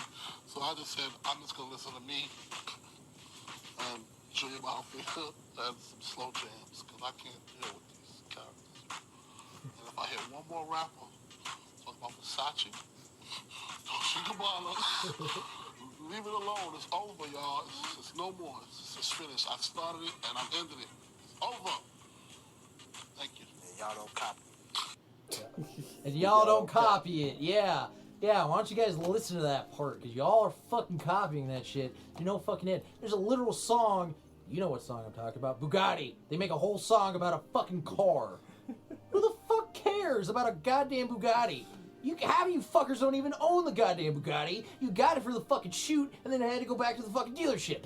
Materialistic bullshit that don't matter. The fucking genre was founded on talking about real life struggles or just having fun. But pick one. But don't bring in both. Because like you said, oh, you're hard. Shit happens to you. Then you find God. Oh boy, that's the big one right there. God changed everything. Now I'm hard again. Yep. Yep. Fuck you and your fake ass Can you bullshit. say Kanye West? Very much so, and we all know how he's going right now. He is full-blown Jesus. But yeah, let's get through these last few stories so we can get out of here. Landlord catches worker about to violate his donkey. Oh, God. Oh, he whooping him with a shoe. He's like, you fucking my donkey? You trying to fuck my donkey? And the dude's crying. Why is he crying? He's like, I'm sorry, I wasn't trying to fuck the donkey. Please don't hit me with your sandal. What? Get the fuck out of here. Oh my god. And people They're wonder, like, what were you just doing? Were you not just on top of that donkey? Come on, man. What do you have to say for yourself?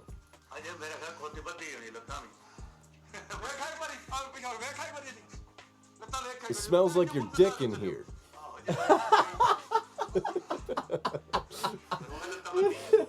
and people wonder why they make the joke of, oh, those Hajis that go and fuck goats. Well, what? Is that donkey okay? Dude, he raped it so bad he killed it. I was gonna say, did he roofie the donkey? Oh my god. I don't think the donkey's dead, but it was not moving. Like, they lifted the donkey's head and he was not moving. I don't know what that's about. There's some animal cruelty going on over there. A rapper performs his track naked in front of hundreds of people. A rapper that we know?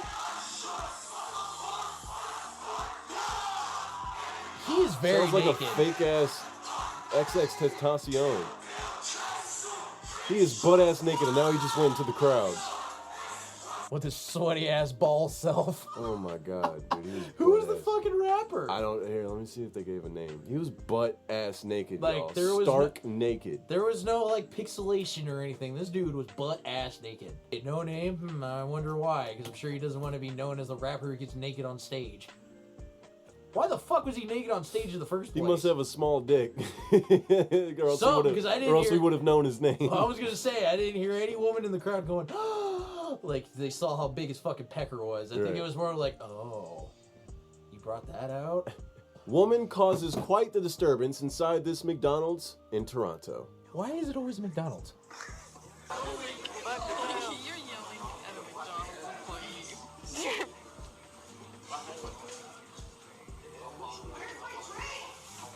Bro, take a little Jesus.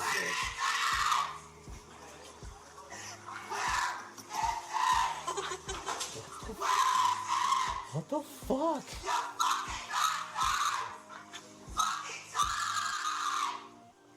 Sounds like she'd be... Oh my god! Did she say niggers? Oh my god! Yep, that was definitely niggers. Fuck! And then a black person is applauding. Clapping, yeah. Dude! What did she say? What did the black chick say? Hold on.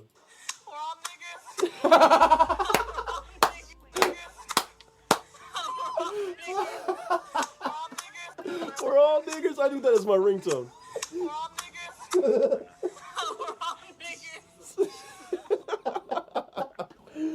Dude, what was she on? Dude, she really wanted her track! Dude, she sounded like she'd be part of like a screamo band. What Oh the my fuck with God. that scream? Still think white privilege isn't a thing? You guys are wrong. And lastly, I need my drink! I'm white! I know, I should have left it at that. And lastly, police officers draw their guns out on the wrong people at the mall. Wrong people? What we gotta get on the floor for? Man, this against our rights, bro. Y'all got guns pointed at us. We work here. For what? For what? Why y'all treating us like criminals? Man, Right. I work here. Man, fuck out, man. Man, we work here, bro.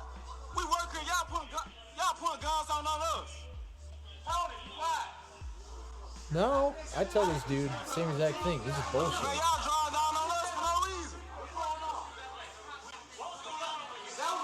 Alright, put your guns up. Put your guns up. Chill out. Man, put your guns Fuck up. that. You don't gotta put your finger on it. Man. That's what I don't like. Why are their fingers on the trigger? Seriously, like, what do you expect these people to do? Everyone is unarmed. Everyone is on the ground unarmed. expect them to like pull a shiv out of nowhere or something? Like what the fuck? Like they're literally holding up this store where these people work in, and they have the fucking guns pointed at them. I'm just saying, you treating us like criminals, bro. Okay. Yeah, I'd be this guy too. Like what the fuck are we doing? I'm not no criminal, bro. I'm not about to lay down like everybody else, dog. Hell yeah. I know my rights, man. You ain't gonna tell me to lay down like I'm a dog. What? Yeah, okay. Yeah, I'm good. I'm good, man. I know my rights, though, bro. Yeah, we business, man. We run a business in here. Yeah. The fuck? Hey, y'all sit back. Yeah, nah, fuck. Seriously, yeah, everybody get Now up. everybody getting up. Yeah, they're Yeah, like, because fuck this shit. They work in a beauty salon in the fucking mall. Some kids in here fighting and shit, bro. And then they probably gonna run down on us talking about, y'all got me fucked up. Seriously, I'd be that same guy too. Like, how the fuck are you gonna pull a gun on us when it was some kids fighting in our place of business? Dude. The fuck? And what again? Why does the gun need to come out when it's kids fighting? Because you know what happened. You know they got there all late. The kids been left and shit. Right, They're been all left. at She's home. like, oh, who caused it? It had Was to it be you? Was it you? Get down on the fucking ground! I have no idea what happened, but you all better get down on the ground because I have a small dick. Ah! That's all I ever see when it my comes to God. fight. And it's usually, and I hate to say it, but it's always white cops who get into this shit. Yeah, man. Like, people are like, oh, it's not all just white cops. Well, a lot of white cops get caught doing this shit. Check again. It's that. And it's even, there was even a case where it literally showed a cop with a body cam fucking over some dude and planting drugs in his car. And people are like, oh, that doesn't happen. No, it fucking happens. It yeah. very much fucking happens. And cops are doing it. And it's so dumb. That shit is so stupid. It really is. And then again, a lot of this shit is white cops. How many times do you see a black cop being a dick to other black guys? No, You don't. Rarely ever. You don't see it. There's been rare times you see a black cop be on the spectrum of, oh, you're part of those white cops who fucking fuck everybody. It's still a battle that we fight every day, but I feel like there's gonna be one day where there's gonna be hopefully an evil that will be even greater than that, and that will be one of the lesser evils. Shit. But with that is the end of this episode of Won't Remember a Thing. Now, if you have any inquiries, any compliments, any complaints, any questions, please Any random pictures you want to show us. Yeah, if you have a funny story or a fucked up story or just some shit that you want to share, you know, if you want to be on our segment called Light Spot, where we offer someone a light spot in our long ass fucking show, Very long ass show. and you know, you get to show off your art. If you make music, if you draw, if you what have you. Whatever. And once we get these put up, if you guys do have art and shit, we will put them up on the episode so everybody can see them. Yep, on the page, and same things with like videos or what have you that we go through, so that way you guys have a visual reference, and that way we can have a more wide range of things we can talk So about. you can't be sitting there like, what the fuck are these guys watching? What is going on? So if you have any of those things, you can contact us at won'trememberathingpodcast@gmail.com. It's very important you get that right. That is won'trememberathingpodcast@gmail.com. All lowercase, right? All lowercase. There we go. Without an apostrophe in won't. Don't do it, goddammit. Don't you put that apostrophe in won't.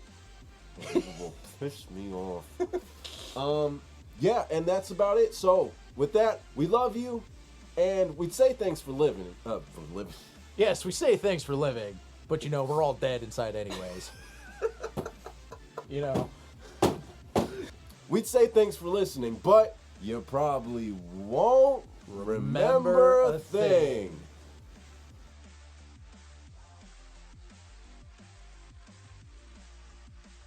Peace to the Middle East. Yes. What the fuck is going on? They don't want peace in the Middle East.